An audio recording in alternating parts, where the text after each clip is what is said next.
General English ಗೆ ಸಂಬಂಧಪಟ್ಟಂತಹ classes ಗಳನ್ನ ತೆಗೆದುಕೊಳ್ತಾ ಇದ್ದೀನಿ. ಸೊ ಈ ಕ್ಲಾಸ್ ಅನ್ನ ಸ್ಟಾರ್ಟ್ ಆಗೋದಕ್ಕಿಂತ ಮುಂಚೆ ನಾನು ಕೆಲವೊಂದು ಇನ್ಫಾರ್ಮೇಶನ್ ಅನ್ನ ಕೊಡ್ಲಿಕ್ಕೆ ಇಷ್ಟಪಡ್ತೀನಿ.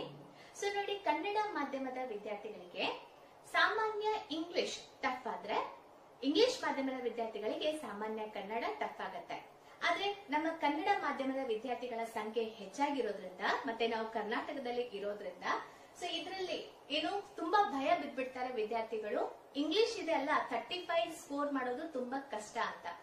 ಸೊ ಅದನ್ನ ನನ್ನ ಕ್ಲಾಸಸ್ ಗಳ ಮೂಲಕ ಆದಷ್ಟು ನಿಮ್ಗೆ ಈಸಿ ಮಾಡ್ಕೊಡ್ಲಿಕ್ಕೆ ನನ್ನ ಒಂದು ಪ್ರಯತ್ನ. ಸೊ ಸಾಮಾನ್ಯ ಇಂಗ್ಲಿಷ್ ಗೆ ಸಂಬಂಧಪಟ್ಟಾಗ ನಾವು ಸಿಲೆಬಸ್ ಅನ್ನ ನೋಡಿದಾಗ ಟಾಪಿಕ್ ಗಳು ಯಾವ ರೀತಿ ಇರುತ್ತೆ. ಸೊ ಈ ಒಂದು ಆಂಟೋನಿಮ್ಸ್, ಸಿನೋನಿಮ್ಸ್ ಅಂದ್ರೆ ವಿರುದ್ಧಾರ್ಥಕ ಪದಗಳು, ಸಮಾನಾರ್ಥಕ ಪದಗಳು, ಪಾರ್ಟ್ಸ್ ಆಫ್ ಸ್ಪೀಚ್ ಆಗಿರ್ಬೋದು, ಆರ್ಟಿಕಲ್ ಆಗಿರ್ಬೋದು, ಪ್ರಿಪೋಸಿಷನ್, ಕಾಂಪ್ರಹೆನ್ಷನ್ ಅಥವಾ ಎರರ್ ಕರೆಕ್ಷನ್, ಈ ರೀತಿಯಾಗಿ ಬೇರೆ ಬೇರೆ ರೀತಿಯಾದಂತಹ ಟಾಪಿಕ್ ಗಳು ಇರುತ್ತೆ. ಅಂದ್ರೆ ಫಿಲ್ ಇನ್ ದ ಬ್ಲಾಂಕ್ಸ್ ಬಹಳಷ್ಟು ಟಾಪಿಕ್ ಬರುತ್ತೆ. ನಾನು ಎಲ್ಲವನ್ನ ನಿಮ್ಗೆ ಟಾಪಿಕ್ ವೈಸ್ ಎಕ್ಸಾಂಪಲ್ ಗಳನ್ನ ಹೇಳೋ ಮೂಲಕ ಮಾಡ್ಕೊಡ್ತೇನೆ. ಸೊ ಜನರಲ್ ಇಂಗ್ಲಿಷ್ ಅನ್ನ ನೀವು ಹೆದರೋ ಅವಶ್ಯಕತೆ ಇಲ್ಲ. ಯಾವ ವಿಷಯಕ್ಕೆ ನಾವು ಜಾಸ್ತಿ ಹೆದರ್ತೀವಿ ಅದೇನಾಗತ್ತೆ, ನಾವು ಸ್ವಲ್ಪ ಸ್ವಲ್ಪ ತಿಳಿತಾ ಇರೋದು ಕೂಡ ಆ ಒಂದು ಹೆದರಿಕೆಯಿಂದ ಎಲ್ಲಾನು ಮರ್ತು ಬಿಡ್ತೀವಿ. ಸೊ ಇವತ್ತಿನಿಂದ ಹೊಸ ಪ್ರಾರಂಭ ಮಾಡೋಣ. ಒಂದು ಬ್ಲಾಂಕ್ ಪೇಜ್ ಅನ್ನ ಜನರಲ್ ಇಂಗ್ಲಿಷ್ ಗೆ ಇಟ್ಕೊಳ್ಳಿ, ಅಂದ್ರೆ ನಿಮ್ಮ ತಲೆಯಲ್ಲಿ. ಸೊ ಅಲ್ಲಿಂದ ನಾವು ಸ್ಟಾರ್ಟ್ ಮಾಡೋಣ ನಮ್ಮ ಜನರಲ್ ಇಂಗ್ಲಿಷ್ ಅನ್ನ. ಸೊ ಜನರಲ್ ಇಂಗ್ಲಿಷ್ ಇದೆ ಅಲ್ಲ, ನಮ್ಗೆ ಯಾಕೆ ಟಫ್ ಅನ್ಸುತ್ತೆ ಅಂದ್ರೆ ನಾವು ಜಾಸ್ತಿ ಕನ್ನಡ ಮಾಧ್ಯಮದ ವಿದ್ಯಾರ್ಥಿಗಳು ಇಂಗ್ಲಿಷ್ ಪ್ರಾಕ್ಟೀಸ್ ಮಾಡ್ಲಿಕ್ಕೆ ಹೋಗಲ್ಲ. ಸೊ ನಾವು ಇಂಗ್ಲಿಷ್ ಅನ್ನ ಪ್ರತಿದಿನ ಓದ್ತಾ ಇದ್ರೆ ಅಥವಾ ಒಳ್ಳೆ ಒಳ್ಳೆ ಇಂಗ್ಲಿಷ್ ಮೂವೀಸ್ ಗಳನ್ನ ಸಬ್ ಟೈಟಲ್ ಒಂದಿಗೆ ನೋಡ್ತಾ ಹೋದ್ರೆ ಅಥವಾ ಬೇರೆಯವರು ಮಾತನಾಡೋದನ್ನ ಕೇಳ್ತಾ ಹೋದ್ರೆ ನಮ್ಗೆ ಈಸಿ ಆಗತ್ತೆ. ಆದ್ರೆ ನಮ್ಮ ಈ ಒಂದು ಕಾಂಪಿಟೇಟಿವ್ ಎಕ್ಸಾಮ್ ನಲ್ಲಿ 35 ಮಾರ್ಕ್ಸ್ ಇದೆ ಅಲ್ಲ, ಜನರಲ್ ಇಂಗ್ಲಿಷ್ ಗೆ ಸಂಬಂಧಪಟ್ಟಂತೆ ಇರುತ್ತೆ. ನಾನು ನನ್ನ ಕ್ಲಾಸಸ್ ನಲ್ಲಿ ಕೇವಲ ಇಂಗ್ಲಿಷ್ ನಲ್ಲಿ ಮಾತ್ರ ಹೇಳಲ್ಲ, ಇಂಗ್ಲಿಷ್ ನಲ್ಲಿ ವಾಕ್ಯಗಳು ಇರುತ್ತೆ, ಅದೇ ರೀತಿಯಾಗಿ ಕನ್ನಡದಲ್ಲಿಯೂ ಕೂಡ ನಾನು ವಾಕ್ಯಗಳನ್ನ ಹೇಳ್ತೀನಿ.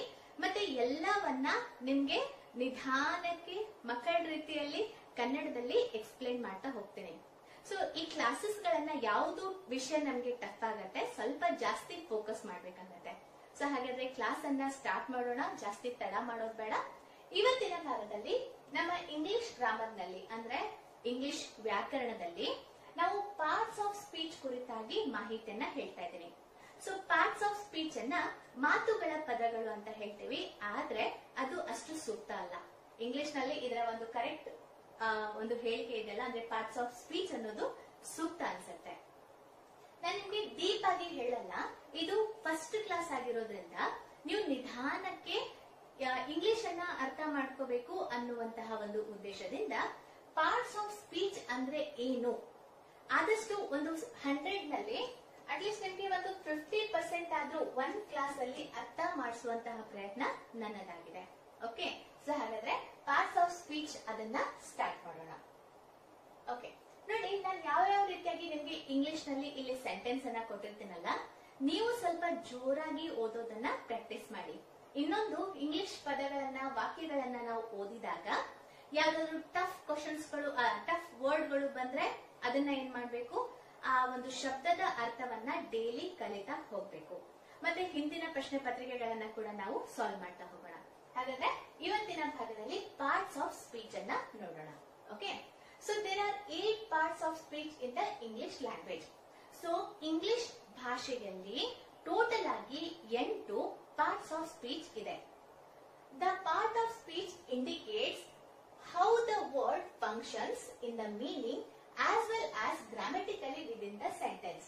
ಈ ಪಾರ್ಟ್ಸ್ ಆಫ್ ಸ್ಪೀಚ್ ಅನ್ನೋದು ನಮಗೆ ಯಾವುದರಲ್ಲಿ ಸಹಾಯ ಮಾಡುತ್ತೆ ಅಂದ್ರೆ ಒಂದು ವಾಕ್ಯದಲ್ಲಿ, ಓಕೆ, ಸೊ ಒಂದು ವಾಕ್ಯದಲ್ಲಿ ಅರ್ಥವನ್ನ ತೆಗೆದುಕೊಂಡು ಬರ್ಲಿಕ್ಕೆ. ಈಗ ನೋಡಿ, ವಾಕ್ಯದಲ್ಲಿ ಅದು ಅರ್ಥನೇ ಇರ್ಲಿಲ್ಲ ಅಂದ್ರೆ ನಾವು ಹೆಂಗೆ ಓದ್ಲಿಕ್ಕೆ ಹೋದ್ರೂ ಕೂಡ ಅದು ನಮ್ಗೆ ಸರಿ ಅನ್ಸಲ್ಲ.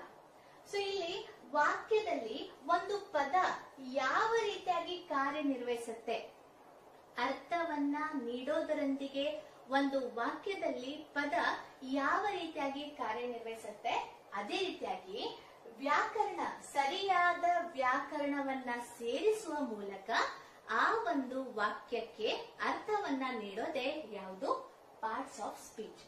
ಇನ್ನೊಮ್ಮೆ ಹೇಳ್ತೇನೆ, ಪಾರ್ಟ್ಸ್ ಆಫ್ ಸ್ಪೀಚ್ ಟೋಟಲ್ ಆಗಿ 8 ಇದೆ ನಮ್ಮ ಇಂಗ್ಲಿಷ್ ವ್ಯಾಕರಣದಲ್ಲಿ. ಹಾಗಾದ್ರೆ ಈ ಪಾರ್ಟ್ಸ್ ಆಫ್ ಸ್ಪೀಚ್ ಯಾಕೆ ಬೇಕು, ಅದರ ಒಂದು ಅರ್ಥ ಏನು ಅಂತ. ಈಗ ಒಂದು ಸೆಂಟೆನ್ಸ್ ಇದೆ ಅಂತ ಅನ್ಕೊಳ್ಳಿ, ಒಂದು ವಾಕ್ಯ ಇದೆ ಅಂತ ಅನ್ಕೊಳ್ಳಿ. ಒಂದು ವಾಕ್ಯ ಹಲವಾರು ಪದಗಳಿಂದ ಈ ವಾಕ್ಯ ರಚನೆ ಆಗಿರುತ್ತೆ. ಸೊ ಇಲ್ಲಿ ಈಗ ನೋಡಿ, ಒಂದು ಆರ್ಡರ್ ನಲ್ಲಿ ನಾವು ಪದಗಳನ್ನ ಬರಿಬೇಕು, ಅವಾಗ್ಲೇನೆ ಅದಕ್ಕೆ ಏನ್ ಬರುತ್ತೆ, ಅರ್ಥ ಬರುತ್ತೆ. ಒಂದ್ ವೇಳೆ ನಾವು ಹೆಂಗೆಂಗೋ ಇಲ್ಲಿ ಬರುವಂತಹ ಪದವನ್ನ ಇಲ್ಲಿ, ಇಲ್ಲಿ ಬರುವಂತಹ ಪದವನ್ನ ಇಲ್ಲಿ, ಎಲ್ಲೆಲ್ಲೋ ಇಟ್ರೆ ಆ ವಾಕ್ಯ ಅರ್ಥವನ್ನ ಕಳೆದುಕೊಳ್ಳುತ್ತೆ. ಸೊ ಈ ಪಾರ್ಟ್ಸ್ ಆಫ್ ಸ್ಪೀಚ್ ಇದೆ ಅಲ್ಲ, ಈ 8 ಪಾರ್ಟ್ಸ್ ಆಫ್ ಸ್ಪೀಚ್ ನಮಗೆ ಯಾವುದಕ್ಕೆ ಸಹಾಯ ಮಾಡುತ್ತೆ ಅಂದ್ರೆ, ಒಂದು ವಾಕ್ಯವನ್ನ ವ್ಯಾಕರಣದ ರೂಪದಲ್ಲಿ ಅಂದ್ರೆ ಗ್ರಾಮ್ಯಾಟಿಕಲಿ ಕರೆಕ್ಟ್ ಮಾಡ್ಲಿಕ್ಕೋಸ್ಕರ, ಮತ್ತೆ ಅದೇ ರೀತಿಯಾಗಿ ಕರೆಕ್ಟ್ ಅರ್ಥವನ್ನ ನೀಡ್ಲಿಕ್ಕೋಸ್ಕರ, ಅರ್ಥಗರ್ಭಿತ ವಾಕ್ಯವನ್ನ ರಚನೆ ಮಾಡ್ಲಿಕ್ಕೋಸ್ಕರ ನಮಗೆ ಯಾವುದು ಸಹಾಯ ಮಾಡುತ್ತೆ, ಪಾರ್ಟ್ಸ್ ಆಫ್ ಸ್ಪೀಚ್ ಸಹಾಯ ಮಾಡುತ್ತೆ. ಕ್ಲಿಯರಾ? ಇನ್ನೊಮ್ಮೆ ಬೇಕಾದ್ರೆ ಹೇಳ್ತೇನೆ. ಪಾರ್ಟ್ಸ್ ಆಫ್ ಸ್ಪೀಚ್ ಅನ್ನೋದು ಬೇರೆ ಏನೂ ಇಲ್ಲ. ಸಿಂಪಲ್ ಆಗಿ ನಮ್ಮ ಆಡು ಭಾಷೆಯಲ್ಲಿ ಹೇಳ್ಬೇಕಂದ್ರೆ, ಈಗ ಒಂದು ನಾನು ಶಾಲೆಗೆ ಹೋಗುತ್ತೇನೆ ಅಂತ ಅನ್ಕೊಳ್ಳಿ. ನಾನು ಶಾಲೆಗೆ ಹೋಗುತ್ತೇನೆ, ಇದು ಕರೆಕ್ಟ್ ಆಗಿ ಅರೇಂಜ್ ಆಗಿರುವ ಒಂದು ವಾಕ್ಯ. ಈ ವಾಕ್ಯವನ್ನ ಅರ್ಥಗರ್ಭಿತವಾಗಿ ಮಾಡ್ಲಿಕ್ಕೋಸ್ಕರ ಮತ್ತು ಗ್ರಾಮ್ಯಾಟಿಕಲಿ ಕರೆಕ್ಟ್ ಮಾಡ್ಲಿಕ್ಕೆ ನಾವು ಯೂಸ್ ಮಾಡುವಂತದ್ದನ್ನ ಏನಂತ ಹೇಳ್ತೀವಿ, ಪಾರ್ಟ್ಸ್ ಆಫ್ ಸ್ಪೀಚ್ ಅಂತ ಹೇಳ್ತೀವಿ.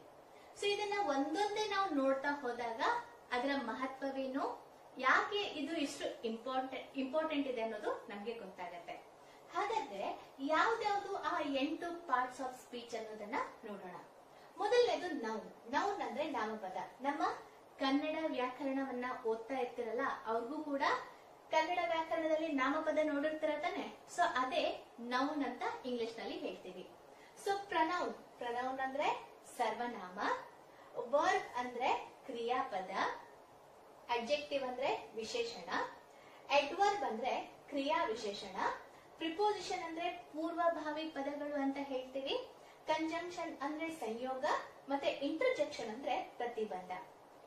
ಈಗ ಈ 8 ಪಾರ್ಟ್ಸ್ ಆಫ್ ಸ್ಪೀಚ್ ಅನ್ನ ನಾವು ನೋಡಿದಾಗ, ಅಯ್ಯೋ ಇದೇನಿದೆಯೋ ಗೊತ್ತಾಗ್ತಾನೆ ಇಲ್ಲ ಅಂತ ನಿಮ್ಗೆಲ್ಲರಿಗೂ ಕನ್ಫ್ಯೂಷನ್ ಇರಬಹುದು, ಅಥವಾ ಏನೋ ಒಂದು ಗೊಂದಲ ಆಗ್ಬಹುದು. ಕೆಲವೊಬ್ಬರಿಗೆ ಭಯ ಕೂಡ ಆಗ್ಬಹುದು. ಆದ್ರೆ ಭಯ ಪಡೋ ಅವಶ್ಯಕತೆ ಇಲ್ಲ. ಸೊ ನೋಡಿ, ಯಾವುದೇ ಒಂದು ವಿಷಯವನ್ನ ನಾವು ಮೇಲ್ನೋಟಕ್ಕೆ ನೋಡಿದಾಗ ನಮ್ಗೆ ಏನಾಗುತ್ತೆ, ಭಯ ಆಗತ್ತೆ. ಅದ್ರಲ್ಲಿ ಏನಿದೆಯೋ ಏನೋ, ನಮ್ಗೆ ಅರ್ಥ ಆಗುತ್ತೋ ಇಲ್ವೋ ಹಂಗೆ ಅಂತ. ಯಾವಾಗ ಈ ವಿಷಯಗಳನ್ನ ನಾವು ಎಕ್ಸ್ಪ್ಲೇನ್ ಮಾಡ್ತಾ ಸವಿಸ್ತಾರವಾಗಿ ಅರ್ಥ ಮಾಡ್ತಾ ಹೋಗ್ತೀವಲ್ವಾ, ಇದೆಲ್ಲ ತುಂಬಾ ಈಸಿ ಅನ್ಸುತ್ತೆ. ಓಕೆ, ಹಾಗಾದ್ರೆ ಒಂದೊಂದೇ ಪಾರ್ಟ್ಸ್ ಆಫ್ ಸ್ಪೀಚ್ ಅನ್ನ ನಾವು ನೋಡ್ತಾ ಹೋಗೋಣ. ಸೊ ಮೊದಲನೇದು ಯಾವುದು, ನೌನ್ ಅಥವಾ ನಾಮಪದ. ಸೊ ಹಾಗಾದ್ರೆ ಫಸ್ಟಿಗೆ ನೌನ್ ಅಥವಾ ಅದರ ಎಕ್ಸಾಂಪಲ್ ಗಳನ್ನ, ಉದಾಹರಣೆಗಳನ್ನ ನೋಡೋದಕ್ಕಿಂತ ಮುಂಚೆ ನೌನ್ ಅಂದರೆ ಏನು, ವಾಟ್ ಆರ್ ನೌನ್ಸ್ ಅನ್ನೋದು ನಾವು ತಿಳ್ಕೋಬೇಕು. Okay, nouns are words that represent people, place or things. So ನಾಮಪದ ಅನ್ನೋದು ಏನಂದ್ರೆ, ಇದು ಜನ, ಸ್ಥಳಗಳು ಅಥವಾ ವಸ್ತುಗಳನ್ನ ಪ್ರತಿನಿಧಿಸುವ ಪದಗಳು ಆಗಿದೆ. ಹೌದಾ? ಈಗ ಒಂದು ಪ್ಲೇಸ್ ಅಂತ ಅನ್ಕೊಳ್ಳಿ, ಊಟಿ, ಅಥವಾ ಒಬ್ಬ ವ್ಯಕ್ತಿ ಅಂತ ಅನ್ಕೊಳ್ಳಿ, ರಮೇಶ್, ಅಥವಾ ಒಂದು ವಸ್ತು ಅಂತ ಅನ್ಕೊಳ್ಳಿ, ಸೊ ಏನು ಬಾಕ್ಸ್ ಅಥವಾ ಡೆಸ್ಕ್ ಅಥವಾ ಚೇರ್. ಸೊ ಇಲ್ಲಿ ನೋಡ್ಕೋಬಹುದು, ಜನ ಅಂದ್ರೆ ಜನರ ಹೆಸರು ಆಗಿರ್ಬಹುದು, ರಮೇಶ್ ಅಂತ. ಸ್ಥಳ ಅಂದ್ರೆ ಈಗ ನೋಡಿ ಭಾರತ ಆಗಿರ್ಬಹುದು. ಸೊ ಅದೇ ರೀತಿಯಾಗಿ ವಸ್ತು ಅಂದ್ರೆ ಈಗ ಡೆಸ್ಕ್ ಅಥವಾ ಟೇಬಲ್. ಸೊ ಈ ರೀತಿಯಾಗಿ ವಸ್ತುಗಳು ಬರುತ್ತೆ. ಸೊ ಇವುಗಳನ್ನ ಹೇಳಲಿಕ್ಕೆ ನಾವು ಬಳಕೆ ಮಾಡುವ ಪದವನ್ನ ಏನಂತ ಕರಿತೀವಿ, ನಾಮಪದ ಅಥವಾ ನೌನ್ ಅಂತ ಕರಿತೀವಿ. ಹೌದಾ? ಸೊ ನೆಕ್ಸ್ಟ್ ನೋಡೋಣ. Everything we can see or talk about is represented by a word. So ನಾವು ಪ್ರತಿದಿನ ಮಾತನಾಡುವಾಗ ಅಥವಾ ನೋಡುವಾಗ ಎಲ್ಲವನ್ನ ಒಂದು ಪದದಿಂದ ಪ್ರತಿನಿಧಿಸ್ತೀವಿ. ಈಗ ನೋಡಿ, ನಾವೇನು ಆ ಅಂತ ಹಿಂಗ್ ಮಾತಾಡಲ್ಲ. ನಾನು ನಿಮ್ ಜೊತೆ ಮಾತಾಡ್ತಿದ್ದೀನಿ ಅಂದ್ರೆ ಇದ್ರಲ್ಲಿ ಪದಗಳ ಉಲ್ಲೇಖ ಇದೆ.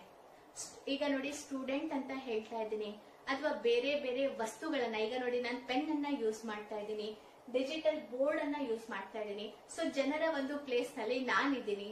ಸೊ ಪ್ರತಿ ದಿನದ ಒಂದು ಚಟುವಟಿಕೆಯಲ್ಲಿ ನಾವು ನೋಡಬಹುದಾದ ಅಥವಾ ಮಾತನಾಡುವ ಎಲ್ಲವನ್ನ ಒಂದು ಪದದಿಂದ ನಾವು ಏನ್ ಮಾಡ್ತೀವಿ, ರೀಪ್ರೆಸೆಂಟ್ ಮಾಡ್ತೀವಿ ಅಥವಾ ಪ್ರತಿನಿಧಿಸ್ತೀವಿ. ಓಕೆ, ಸೊ ಅಂತಹ ಪದಗಳನ್ನ ನಾವೇನಂತ ಕರಿತೀವಿ, ಆ ಪದವನ್ನ ನಾಮಪದ ಎಂದು ಕರೆಯಲಾಗುತ್ತೆ. Okay, so that word is called noun.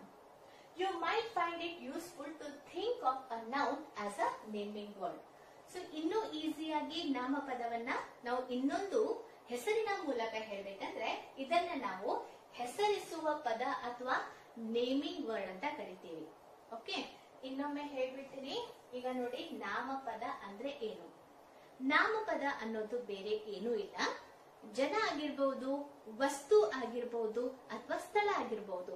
So ಇವುಗಳನ್ನ ನಾವು ಮಾತನಾಡುವಾಗ ಉಲ್ಲೇಖ ಮಾಡುವಾಗ ಕೆಲವೊಂದು ಪದಗಳನ್ನ ಬಳಕೆ ಮಾಡ್ತೀವಲ್ವಾ, ಆ ಪದಗಳನ್ನೇ ನಾವೇನಂತ ಹೇಳ್ತೀವಿ, ನೌನ್ ಅಥವಾ ನಾಮಪದ ಅಂತ ಹೇಳ್ತೀವಿ.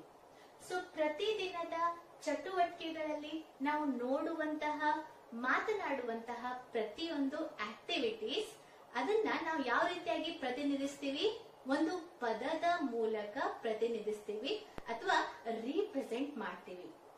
ಅಂತಹ ಪದಗಳನ್ನೇ ನಾವೇನಂತ ಕರಿತೀವಿ, ನೌನ್ ಅಂತ ಕರಿತೀವಿ. ಓಕೆ, ನೌನ್ ಅಂತ. ಸೊ ನೌನ್ಗೆ ಇನ್ನೊಂದು ರೀತಿಯಲ್ಲಿ ಏನಂತ ಹೇಳ್ತೀವಿ, ನೇಮಿಂಗ್ ವರ್ಡ್ ಅಂತ ಕರಿತೀವಿ. ಓಕೆ, ಇದು ಸಿಂಪಲ್ ಇದೆ. ಇವಾಗ ನಾವು ಎಕ್ಸಾಂಪಲ್ ನೋಡ್ತೀವಲ್ವಾ, ಇನ್ನೂ ಈಸಿ ಆಗುತ್ತೆ. ಓಕೆ, ಹಾಗಾದ್ರೆ ನೋಡೋಣ ಎಕ್ಸಾಂಪಲ್ಗಳನ್ನ. ಈಗ ನಾನೇನ್ ಹೇಳ್ದೆ, ನೌನ್ ಅಂದ್ರೆ ಇದು ಏನೇನನ್ನ ಪ್ರತಿನಿಧಿಸುತ್ತೆ ಅಂತ ಹೇಳ್ದೆ. ಪರ್ಸನ್ ಜನರನ್ನ, ಪ್ಲೇಸ್ ಸ್ಥಳವನ್ನ, ಥಿಂಗ್ಸ್ ವಸ್ತುಗಳನ್ನ, ಅದಷ್ಟೇ ಅಲ್ಲ ಐಡಿಯಾ ಅಥವಾ ಕಲ್ಪನೆ, ಯೋಜನೆಯನ್ನ ಇದು ಪ್ರತಿನಿಧಿಸುತ್ತೆ. ಹಾಗಾದ್ರೆ ನೌನ್ಗೆ ಎಕ್ಸಾಂಪಲ್ ಗಳನ್ನ ನೋಡೋಣ. ಈಗ ಪ್ರತಿಯೊಬ್ರು ಒಂದೊಂದು ಹೆಸರು ಇಟ್ಕೊಂಡಿದೀವ ಅಂದ್ರೆ, ನಾನ್ ನಿಮ್ಮನ್ನ ಕರಿತಾ ಇದ್ದೀನಿ ಅಥವಾ ನೀವು ನನ್ನನ್ನ ಕರಿಬೇಕಂದ್ರೆ ಏ ಅಂತ ಹಿಂಗ್ ಕರೆಯಲ್ಲ. ನಮ್ಗೆ ಒಂದು ಹೆಸರಿದೆ. ಆ ಒಂದು ಹೆಸರನ್ನ ನಾವು ಹೇಳೋ ಮೂಲಕ ಆ ವ್ಯಕ್ತಿಯನ್ನ ನಾವು ಸಂಬೋಧನೆ ಮಾಡ್ತೀವಿ. ಸೊ ಅದೇ ನೋಡಿ, ಈಗ ಪರ್ಸನ್ ಒಂದು ಕೆಟಗರಿಯಲ್ಲಿ, ನಾಮಪದದ ಒಂದು ಕೆಟಗರಿಯಲ್ಲಿ ಪರ್ಸನ್ ಬರುತ್ತೆ. ಪರ್ಸನ್ ಅಂದ್ರೆ ಜನಗಳು. ಸೊ ಜನರನ್ನ ನಾವು ಹೆಂಗೆ ಕರಿತೀವಿ, ಹೆಸರಿನಿಂದ. ಸೊ ರಾಮ್ ಆಗಿರ್ಬೋದು, ಸುರೇಶ್ ಆಗಿರ್ಬೋದು, ಗಂಗಾ. ಈಗ ಕೆಲವೊಂದ್ಸಲ ನಾವು ಹೆಸರಿನಿಂದ ಕರಿತೀವಿ. ಓಕೆ, ಯಾವಾಗ ಈಗ ನಾನು ಇಲ್ಲಿ ನಿಂತ್ಕೊಂಡಿದ್ದೀನಿ ಅಂತ ಅನ್ಕೊಳ್ಳಿ, ಒಬ್ಬ ವ್ಯಕ್ತಿ ಇಲ್ಲಿ ಇದ್ದೇನೆ ಅಂತ ಅನ್ಕೊಳ್ಳಿ. ಸೊ ಇವನನ್ನ ನಾವು ಹೆಸರಿನಿಂದ ಕರಿತೀವಿ. ಓಕೆ, ಈಗ ಇಬ್ಬರು ವ್ಯಕ್ತಿ ಇದ್ದಾಗ ನಾವು ಮೂರನೇ ವ್ಯಕ್ತಿ ಬಗ್ಗೆ ಮಾತನಾಡುವಾಗ, ಈಗ ಇಬ್ರು ಫ್ರೆಂಡ್ಸ್ ಇದ್ದಾರೆ ಅಂತ ಅನ್ಕೊಳ್ಳಿ. ಓಕೆ, ಯಾರು, ರಮೇಶ್ ಮತ್ತೆ ಸುರೇಶ್ ಇದ್ದಾರೆ. ರಮೇಶ್ ಮತ್ತು ಸುರೇಶ್ ಮೂರನೆಯ ವ್ಯಕ್ತಿಯ ಕುರಿತಾಗಿ ಗೀತಾ, ಸೊ ಗೀತಾ ಕುರಿತಾಗಿ ಅವರು ಉಲ್ಲೇಖ ಮಾಡ್ಬೇಕು. ಸೊ ಇವರಿಬ್ರು ಮಾತನಾಡುವಾಗ ಪ್ರತಿ ಸಲ ಗೀತಾ ಗೀತಾ ಗೀತಾ ಅಂತ ಹೇಳಲ್ಲ. ಕೆಲವೊಂದ್ಸಲ ನಾವೇನ್ ಹೇಳ್ತೀವಿ, ಅವಳು ಹಿಂಗ್ ಮಾಡಿದ್ಲು, ಅವಳು ಹಂಗ್ ಮಾಡಿದ್ಲು, ಅವಳು ಬರ್ತಿದ್ದಾಳೆ, ಅವಳು ಹೋಗ್ತಿದ್ದಾಳೆ ಅಂತ ಅವಳು, ಇವಳು, ಅವನು, ಇವನು, ಅವರು ಅಂತ ಯೂಸ್ ಮಾಡ್ತೀವಲ್ವಾ. ಸೊ ಅದು ಕೂಡ ಇಲ್ಲಿ ಬರುತ್ತೆ. ಹಿ, ಶಿ. ಮತ್ತೆ ನಮ್ಮ ತಾಯಿಯನ್ನ ಹೆಸರಿನಿಂದ ಕರೆಯಲ್ಲ. ಓಕೆ, ದೊಡ್ಡವರು, ನಮ್ಮ ತಾಯಿಯ ಸಮಕಾಲೀನವರು ಅಥವಾ ಅವ್ರಿಗಿಂತ ದೊಡ್ಡವರು ಅವರನ್ನ ಹೆಸರಿನಿಂದ ಕರೀತಾರೆ. ಆದ್ರೆ ನಾವೇನ್ ಮಾಡ್ತೀವಿ, ಮದರ್, ಫಾದರ್ ಅಂದ್ರೆ ಅಪ್ಪ, ಅಮ್ಮ, ಅಜ್ಜ, grand father, uncle, okay, sister, ಈ ರೀತಿಯಾಗಿ ಬೇರೆ ಬೇರೆ ಪದಗಳಿಂದ ವ್ಯಕ್ತಿಗಳನ್ನ ಗುರುತಿಸ್ತೀವಿ. ಅದು ಸಂಬಂಧ ಆಗಿರ್ಬೋದು ಅಥವಾ ಫ್ರೆಂಡ್ಶಿಪ್ ಆಗಿರ್ಬೋದು ಅಥವಾ ಪ್ರತಿನಿತ್ಯದ ಚಟುವಟಿಕೆ ಆಗಿರ್ಬೋದು. ನಾವೇನ್ ಮಾಡ್ತೀವಿ, ವ್ಯಕ್ತಿಗಳನ್ನ ಹೆಸರಿನಿಂದ ಅಥವಾ ಹಿ, ಶಿ ಅಂದ್ರೆ ಹಿ ಅವನು, ಶಿ ಇವಳು, ಅಥವಾ ಅಮ್ಮ, ಅಪ್ಪ, ಅಜ್ಜ, ಅಜ್ಜಿ, ಅಂಕಲ್, ಕಾಕ, ಕಾಕಿ, ಅಂಕಲ್, ಆಂಟಿ. ಸೊ ಈ ರೀತಿಯಾಗಿ ಕರಿತೀವಲ್ವಾ, ತಂಗಿ, ಅಣ್ಣ. ಇವೆಲ್ಲ ಪರ್ಸನ್ ಲಿಸ್ಟ್ ಅಲ್ಲಿ ಬರುತ್ತೆ. ಸಿಂಪಲ್, ಬೇರೆ ಏನೂ ಇಲ್ಲ, ಟೆನ್ಷನ್ ಮಾಡ್ಕೊಳ್ಳೋ ಅವಶ್ಯಕತೆನೇ ಇಲ್ಲ. ನಾವು ಪ್ರತಿದಿನ ಒಬ್ಬ ವ್ಯಕ್ತಿಯನ್ನ ಕರೀಲಿಕ್ಕೆ ಪ್ಲೇಸ್, ಪರ್ಸನ್ ಅನ್ನ ಯೂಸ್ ಮಾಡ್ತೀವಲ್ವಾ. ಸೊ ಅದೇ ನಾಮಪದ. ನೆಕ್ಸ್ಟ್ ನೋಡೋಣ, ಪ್ಲೇಸ್ ವಿಷಯಕ್ಕೆ ಬಂದಾಗ ನೀವು ಎಲ್ಲಿದ್ದೀರಾ. ಈಗ ಆಟ್ ಪ್ರೆಸೆಂಟ್ ಈಗ ಸ್ಕೂಲ್ ಅಲ್ಲಿ ಇರ್ಬೋದು, ಆಫೀಸ್ ಇರ್ಬೋದು, ಅಥವಾ ಹಾಸ್ಪಿಟಲ್ ಇರ್ಬೋದು. ಒಂದು ಪ್ಲೇಸ್ ಇದ್ದೇ ಇರ್ತೀರ ತಾನೆ, ಮನೆ ಇರ್ಬೋದು. ಸೊ ಒಂದ್ ಪ್ಲೇಸ್ ಇಲ್ಲದೆ ಎಲ್ಲಾದ್ರೂ ಹೋಗ್ಲಿಕ್ಕೆ ಆಗಲ್ಲ. ಭೂಮಿ ಇರ್ಬೋದು, ಎಲ್ಲಿದ್ದೀರಾ, ಭೂಮಿ ಮೇಲೆ ಇದೀನಿ ಅಂತ ಹೇಳ್ತೀವಲ್ವಾ.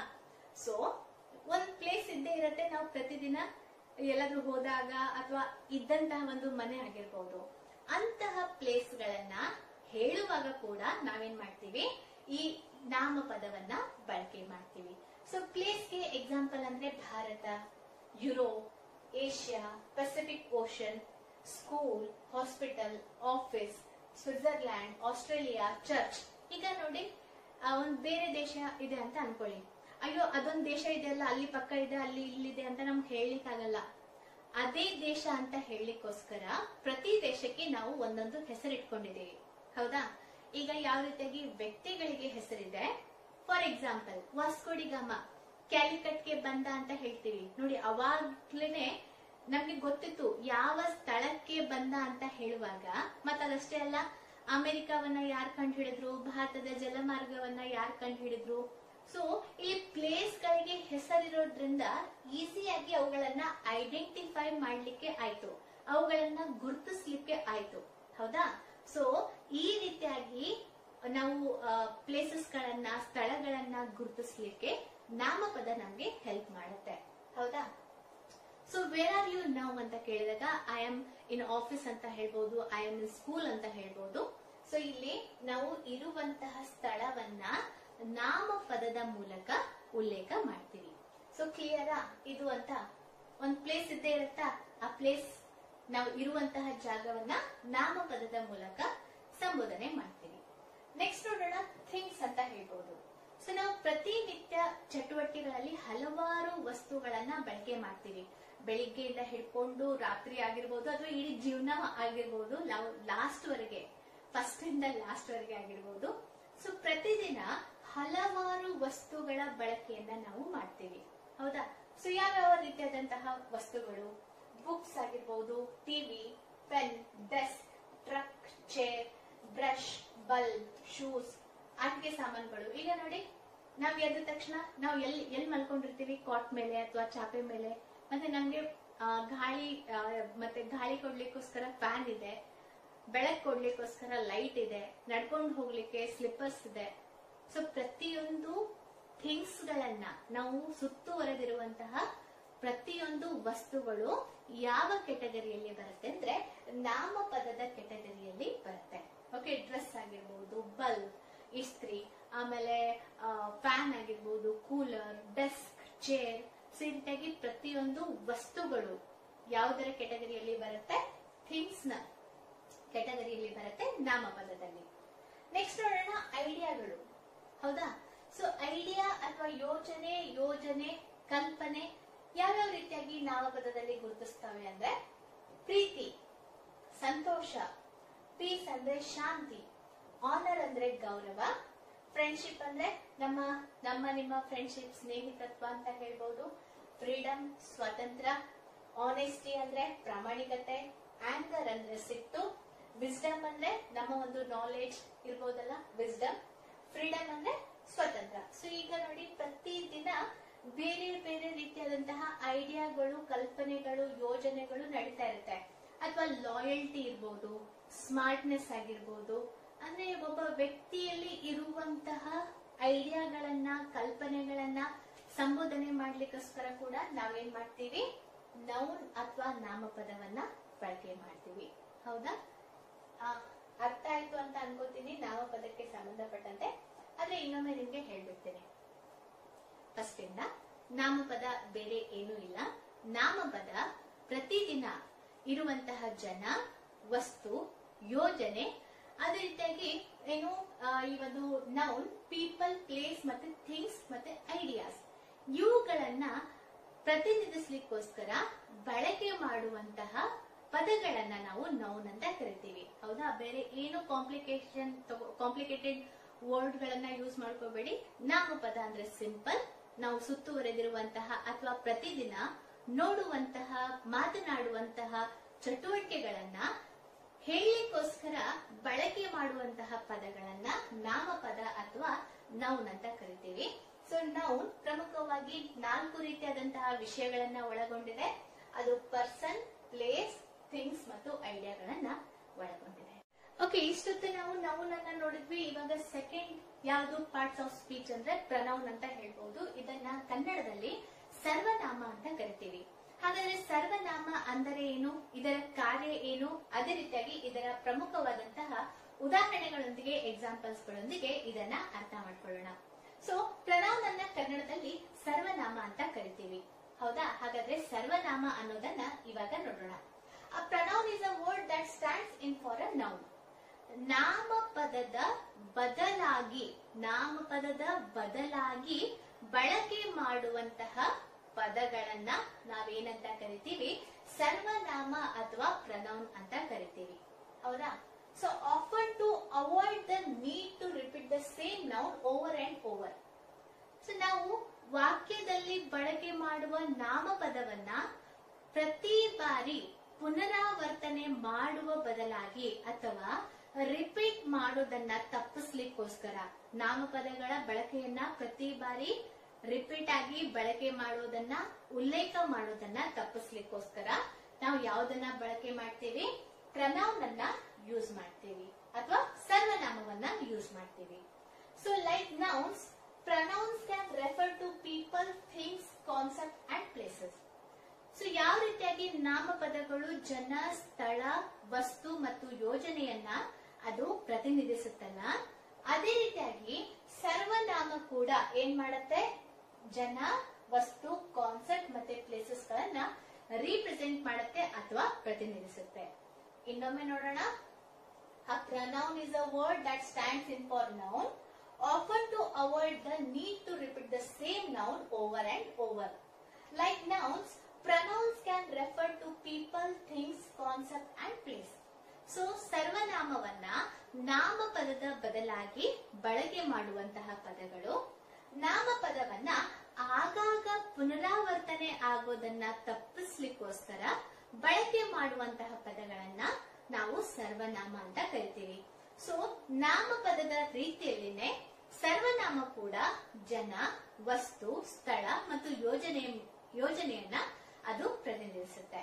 ಈಗ ನೋಡಿ, ನಾವು ಫಸ್ಟ್ ಗೆ ನೌನ್ ಅನ್ನ ನೋಡ್ಕೊಂಡು ಬಂದ್ವಿ, ಪ್ರನೌನ್ ಅನ್ನ ಕೂಡ ನೋಡಿದ್ವಿ. ಆದ್ರೆ ಈ ಸೆಂಟೆನ್ಸ್ ಅನ್ನ ನೋಡಿದಾಗ ನಮ್ಗೆ ಅಷ್ಟು ಕ್ಲಿಯರ್ ಪಿಕ್ಚರ್ ಸಿಗದೆ ಇರಬಹುದು ಸರ್ವನಾಮ ಅಂದ್ರೆ ಏನು ಅಂತ. ಇವಾಗ ನಾವು ಎಕ್ಸಾಂಪಲ್ ಅನ್ನ ನೋಡ್ತೀವಲ್ವಾ, ಅವಾಗ ನಿಮ್ಗೆ ಕ್ಲಿಯರ್ ಪಿಕ್ಚರ್ ಸಿಗತ್ತೆ, ಹೌದಾ? ಈಗ ಏನ್ ಹೇಳಿದ್ವಿ? ಈ ಪ್ರನೌನ್ ಅಂದ್ರೆ ಏನು? ನಾಮಪದದ ಬದಲಾಗಿ ಬಳಕೆ ಮಾಡುವಂತಹ ಪದಗಳು, ಹೌದಾ? ಸೊ ಸರ್ವನಾಮ ಕೂಡ ಜನ, ವಸ್ತು, ಕಾನ್ಸೆಪ್ಟ್ ಮತ್ತೆ ಪ್ಲೇಸಸ್ ಗಳನ್ನ ಅದು ಸಂಬೋಧಿಸುತ್ತೆ ಅಥವಾ ರೀಪ್ರೆಸೆಂಟ್ ಮಾಡುತ್ತೆ. ಸೊ ಇಲ್ಲಿ ಫಸ್ಟ್ ಗೆ ಒಂದು ಎಕ್ಸಾಂಪಲ್ ನೋಡೋಣ, ನಿಮ್ಗೆ ಕ್ಲಿಯರ್ ಪಿಕ್ಚರ್ ಸಿಗತ್ತೆ. Shruti was supposed to be here at 10. ಇಲ್ಲಿ ಒಂದು ವಾಕ್ಯ ಇದೆ, ಏನಂತ? ಶ್ರುತಿ ಇಲ್ಲಿ 10 ಗಂಟೆಗೆ ಇರಬೇಕಾಗಿತ್ತು, ಹೌದಾ? ಇಲ್ಲಿವರೆಗೆ ಒಂದು ವಾಕ್ಯ. ನೆಕ್ಸ್ಟ್ ಇದೆ ಅಲ್ಲ, ಶಿ ಈಸ್ ಆಲ್ವೇಸ್ ಲೇಟ್. ಅವಳು ಯಾವಾಗ್ಲೂ ತಡ ಮಾಡ್ತಾಳೆ. Next time I will tell her to be here a half hour earlier. Next time ನಾನು ಅವಳಿಗೆ ಹೇಳ್ತೀನಿ, ಮುಂದಿನ ಸಲದಿಂದ ನೀವೇನೇನ್ ಮಾಡ್ಬೇಕು? ಅರ್ಧ ಗಂಟೆ ಮುಂಚೆನೆ ನೀನ್ ಇರ್ಬೇಕು ಅಂತ. ಸಿ ಪೂರ್ತಿ ಸೆಂಟೆನ್ಸ್ ಏನಿದೆ ಅಂದ್ರೆ, Shruti was supposed to be here at 10. She is always late.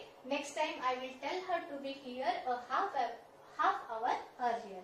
ಅಂದ್ರೆ ಶ್ರುತಿ ಇಲ್ಲಿ 10 ಗಂಟೆ ಒಳಗೆ ಇರಬೇಕಾಗಿತ್ತು, 10 ಗಂಟೆ ಅಷ್ಟರಲ್ಲಿ ಅವಳು ಯಾವಾಗ್ಲೂ ತಡ ಮಾಡ್ತಾಳೆ. ನೆಕ್ಸ್ಟ್ ಟೈಮ್ ಅವಳಿಗೆ ಹೇಳ್ತೀನಿ, ಮುಂದಿನ ಸಲ ಅವಳು ಏನ್ ಮಾಡ್ಬೇಕು? ಅರ್ಧ ಗಂಟೆ ಮುಂಚೆನೆ ಬರ್ಬೇಕು ಅನ್ನೋದು ಇಲ್ಲಿ ವಾಕ್ಯದ ಅರ್ಥ. ಸೊ ಇಲ್ಲಿ ನೋಡೋಣ ಯಾವ ರೀತಿಯಾಗಿ ಸರ್ವನಾಮದ ಅಥವಾ ಪ್ರನೌನ್ ನ ಬಳಕೆ ಆಗಿದೆ ಅಂತ. ಫಸ್ಟ್ ಇಲ್ಲಿ ಏನಿದೆ? ಶ್ರುತಿ ಅಂತ ಇದೆ.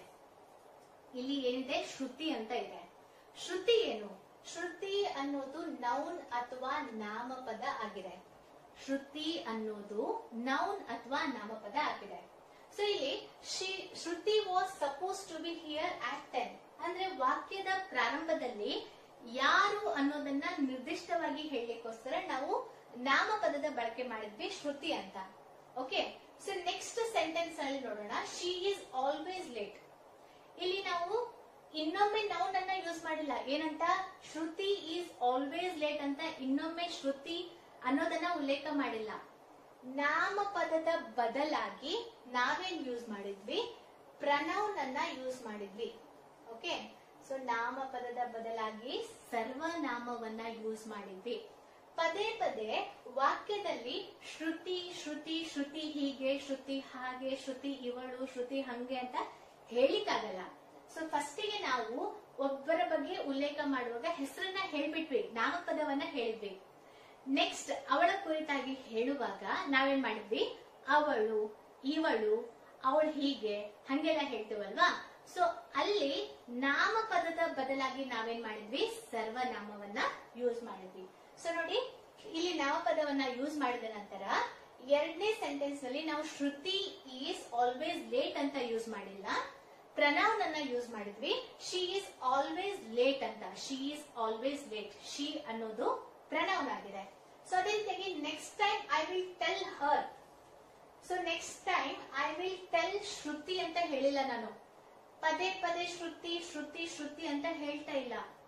ಶ್ರುತಿ ಬದಲಾಗಿ ಅಂದರೆ ನಾಮಪದದ ಬದಲಾಗಿ ನಾನೇನ್ ಯೂಸ್ ಮಾಡಿದೆ, ಇಲ್ಲಿ ಸರ್ವನಾಮವನ್ನ ಯೂಸ್ ಮಾಡ್ತಾ ಇದ್ದೀನಿ. ಯಾವ್ದನ್ನ, ಪ್ರನೌನ್ ಅನ್ನ ಯೂಸ್ ಮಾಡ್ತಾ ಇದ್ದೀನಿ. So next time I will tell her to be here a half hour earlier.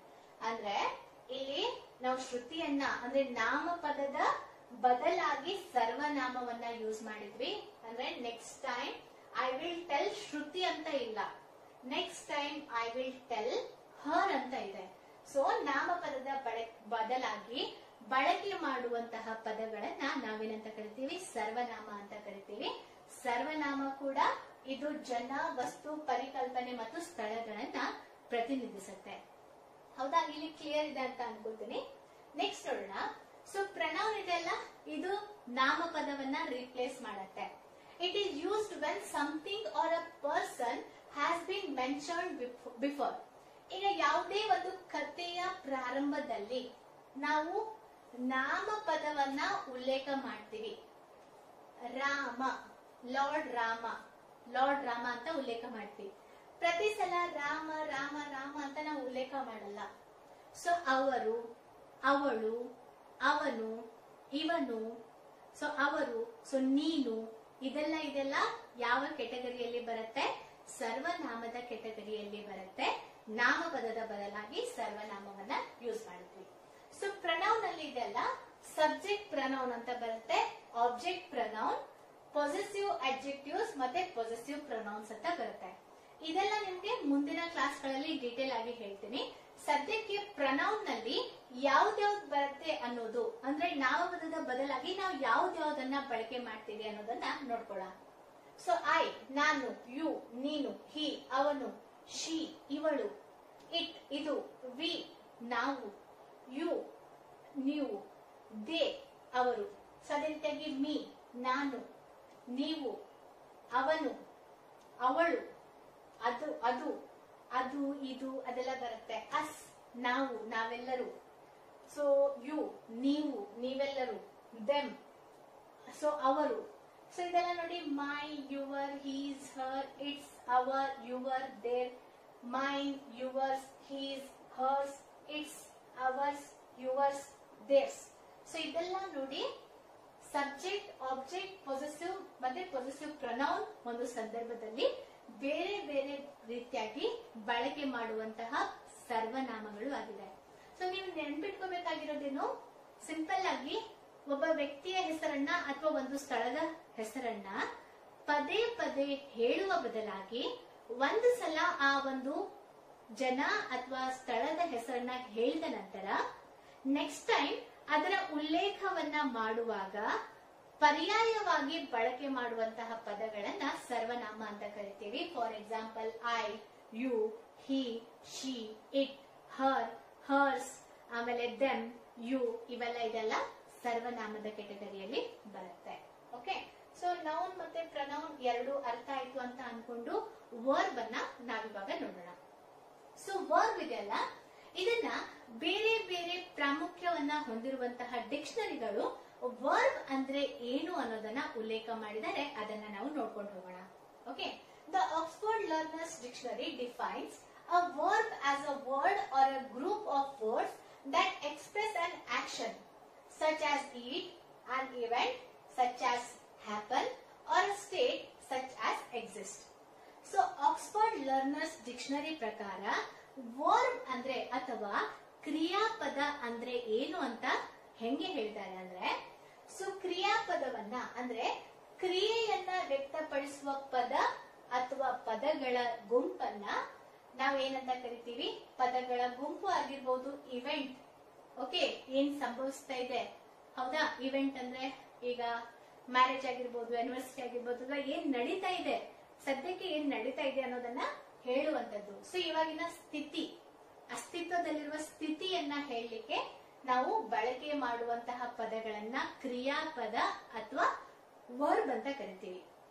So simple ಆಗಿ ವರ್ಬ್ ಅಂದ್ರೆ ಅಥವಾ ಕ್ರಿಯಾಪದ ಅಂದ್ರೆ ನಮ್ಮ ಕನ್ನಡ ವ್ಯಾಕರಣದಲ್ಲಿಯೂ ಕೂಡ ಇದನ್ನ ನಾವು ಕಲ್ತಿರ್ತೀವಿ. ಸೊ ನಾವು ಮಾಡುವಂತಹ ಆಕ್ಷನ್ ಅನ್ನ, ಚಟುವಟಿಕೆಯನ್ನ ಅಥವಾ ನಡೆಯುವ ಒಂದು ಪ್ರಕ್ರಿಯೆಯನ್ನ ನಾವೇನಂತ ಕರಿತೀವಿ? ಕ್ರಿಯಾಪದ. ಕ್ರಿಯೆಯನ್ನ ಉಲ್ಲೇಖಿಸುವ ಪದವನ್ನ ಕ್ರಿಯಾಪದ ಅಂತ ಕರಿತೀವಿ. ಸೊ ಇವಾಗ right now I am teaching, ನಾನು ಪಾಠ ಮಾಡ್ತಾ ಇದ್ದೀನಿ, ಹೌದಾ? ಸೊ ನಡೆಯುವಂತಹ ಒಂದು ಆಕ್ಷನ್ ಅನ್ನ, ಪ್ರಕ್ರಿಯೆಯನ್ನ ಪ್ರತಿನಿಧಿಸುವ ವರ್ಡ್ ಅನ್ನ ನಾವು ವರ್ಬ್ ಅಂತ ಕರಿತೀವಿ. ಇನ್ನೊಂದು ಡಿಕ್ಷನರಿ ಕುರಿತಾಗಿ ಹೇಳ್ಬೇಕಂದ್ರೆ ವರ್ಬ್ ಅಂದ್ರೆ ಏನ್ ಹೇಳಿದ್ದಾರೆ? According to the Cambridge dictionary, a verb is defined as a word or phrase that describes an action, condition or experience. So Cambridge ಡಿಕ್ಷನರಿಯಲ್ಲಿ ಕ್ರಿಯಾಪದ ಅಂದ್ರೆ ಏನಂತ ಉಲ್ಲೇಖ ಮಾಡಿದ್ದಾರೆ ಅಂದ್ರೆ, ಸೊ ಕ್ರಿಯೆ, ಸ್ಥಿತಿ ಅಥವಾ ಅನುಭವವನ್ನ ವಿವರಿಸುವ ಪದವನ್ನ ಅಥವಾ ಪದಗಳ ಗುಚ್ಛವನ್ನ, ಪದಗಳ ಗುಂಪನ್ನ ನಾವೇನಂತ ಕರಿತೀವಿ? ಕ್ರಿಯಾಪದ ಅಂತ ಕರಿತೀವಿ. ಓಕೆ, ಇನ್ನೊಮ್ಮೆ ನೋಡೋಣ. ಆಕ್ಸ್ಫರ್ಡ್ ಲರ್ನರ್ಸ್ ಡಿಕ್ಷನರಿ ಪ್ರಕಾರ ಕ್ರಿಯಾಪದ ಅಂದ್ರೆ ಕ್ರಿಯೆಯನ್ನ ವ್ಯಕ್ತಪಡಿಸುವ ಪದ ಅಥವಾ ಪದಗಳ ಗುಂಪು. ಫಾರ್ ಎಕ್ಸಾಂಪಲ್, ಈಟಿಂಗ್, ತಿನ್ನುವುದು, ರನ್ನಿಂಗ್. ಓಕೆ, ಸೊ ಇದು ಪದಗಳ ಗುಂಪು, ಆಕ್ಷನ್, ಕ್ರಿಯೆ ಏನ್ ನಡೀತಾ ಇದೆ ಅಂತ ಹೇಳ್ತಾ ಇದೆ. ಇವೆಂಟ್, ಯಾವ ಒಂದು ಇವೆಂಟ್ ನಡೀತಾ ಇದೆ ಅಥವಾ ಘಟನೆ ನಡೀತಾ ಇದೆ ಅನ್ನೋದನ್ನ ಹೇಳುವಂತದ್ದು. ಸೊ ಸ್ಥಿತಿ ಅಥವಾ ಸ್ಥಿತಿ, ಇವಾಗ ಸದ್ಯಕ್ಕೆ ಯಾವ ಸ್ಥಿತಿ ಇದೆ, ಸೊ ಅದನ್ನ ಅಥವಾ ಅಸ್ತಿತ್ವ ಇದೆ, ಅದನ್ನ ಉಲ್ಲೇಖ ಮಾಡ್ಲಿಕ್ಕೆ ಕ್ರಿಯಾಪದವನ್ನ ಬಳಕೆ ಮಾಡ್ತೀವಿ. ಸೊ ಕ್ಯಾಂಬ್ರಿಡ್ಜ್ ಅವರ ಪ್ರಕಾರ, ಆ ಡಿಕ್ಷನರಿ ಪ್ರಕಾರ ಏನ್ ಹೇಳ್ತಿದ್ದಾರೆ? ಕ್ರಿಯೆ, ಸ್ಥಿತಿ ಅಥವಾ ಅನುಭವವನ್ನ ವಿವರಿಸುವ ಒಂದು ಪದ ಅಥವಾ ಪದಗಳ ಗುಂಪನ್ನ ಕ್ರಿಯಾಪದ ಅಂತ ಕರಿತೀವಿ. ಸೊ ಇದಂದ್ರೆ ನಿಮ್ಗೆ ಸಿಂಪಲ್ ಅನ್ಸ್ಬೋದು. ಈಗ right now you are watching my videos. ಇವಾಗ ಆಕ್ಷನ್ ಏನ್ ನಡೀತಾ ಇದೆ? ನಾನ್ ನಿಮ್ಗೆ ಟೀಚ್ ಮಾಡ್ತಾ ಇದೀನಿ, ನೀವು ನನ್ನ ಕ್ಲಾಸಸ್ ಗಳನ್ನ ನೋಡ್ತಾ ಇದ್ದೀರಾ. ಸೊ ಅದೇ ರೀತಿಯಾಗಿ ಬರವಣಿಗೆ ನಡೀತಾ ಇದೆ. ಓಕೆ, ಸೊ ಇಲ್ಲಿ ಆಕ್ಷನ್ ಏನ್ ನಡೀತಾ ಇದೆ, ಕ್ರಿಯೆ ಏನ್ ನಡೀತಾ ಇದೆ, ಅದನ್ನ ಉಲ್ಲೇಖ ಮಾಡ್ಲಿಕ್ಕೋಸ್ಕರ ಬಳಕೆ ಮಾಡುವಂತಹ ಪದಗಳನ್ನ ನಾವೇನಂತ ಕರಿತೀವಿ? ವರ್ಬ್ ಅಥವಾ ಕ್ರಿಯಾಪದ. ಇದಂದ್ರೆ ನಿಮ್ಗೆ ಈಸಿ ಇದೆ, ಯಾಕಂದ್ರೆ ಕನ್ನಡ ವ್ಯಾಕರಣದಲ್ಲಿಯೂ ಕೂಡ ಕ್ರಿಯಾಪದ ಇದ್ದೇ ಇದೆ. ಅದ್ರ ಮೇಲೆ ಕೂಡ ನಿಮ್ಗೆ ಪ್ರಶ್ನೆಗಳು ಬರುತ್ತೆ, ಹೌದಾ? ಸೊ ಹಾಗಾದ್ರೆ ಇವಾಗ ನೋಡೋಣ, ಕ್ರಿಯಾಪದಗಳು ಯಾವುದು? ಕ್ರಿಯೆಯನ್ನ ವ್ಯಕ್ತಪಡಿಸುವ ಪದಗಳೇ ಕ್ರಿಯಾಪದಗಳು. ಸೊ ಯಾವ್ದಾವುದು?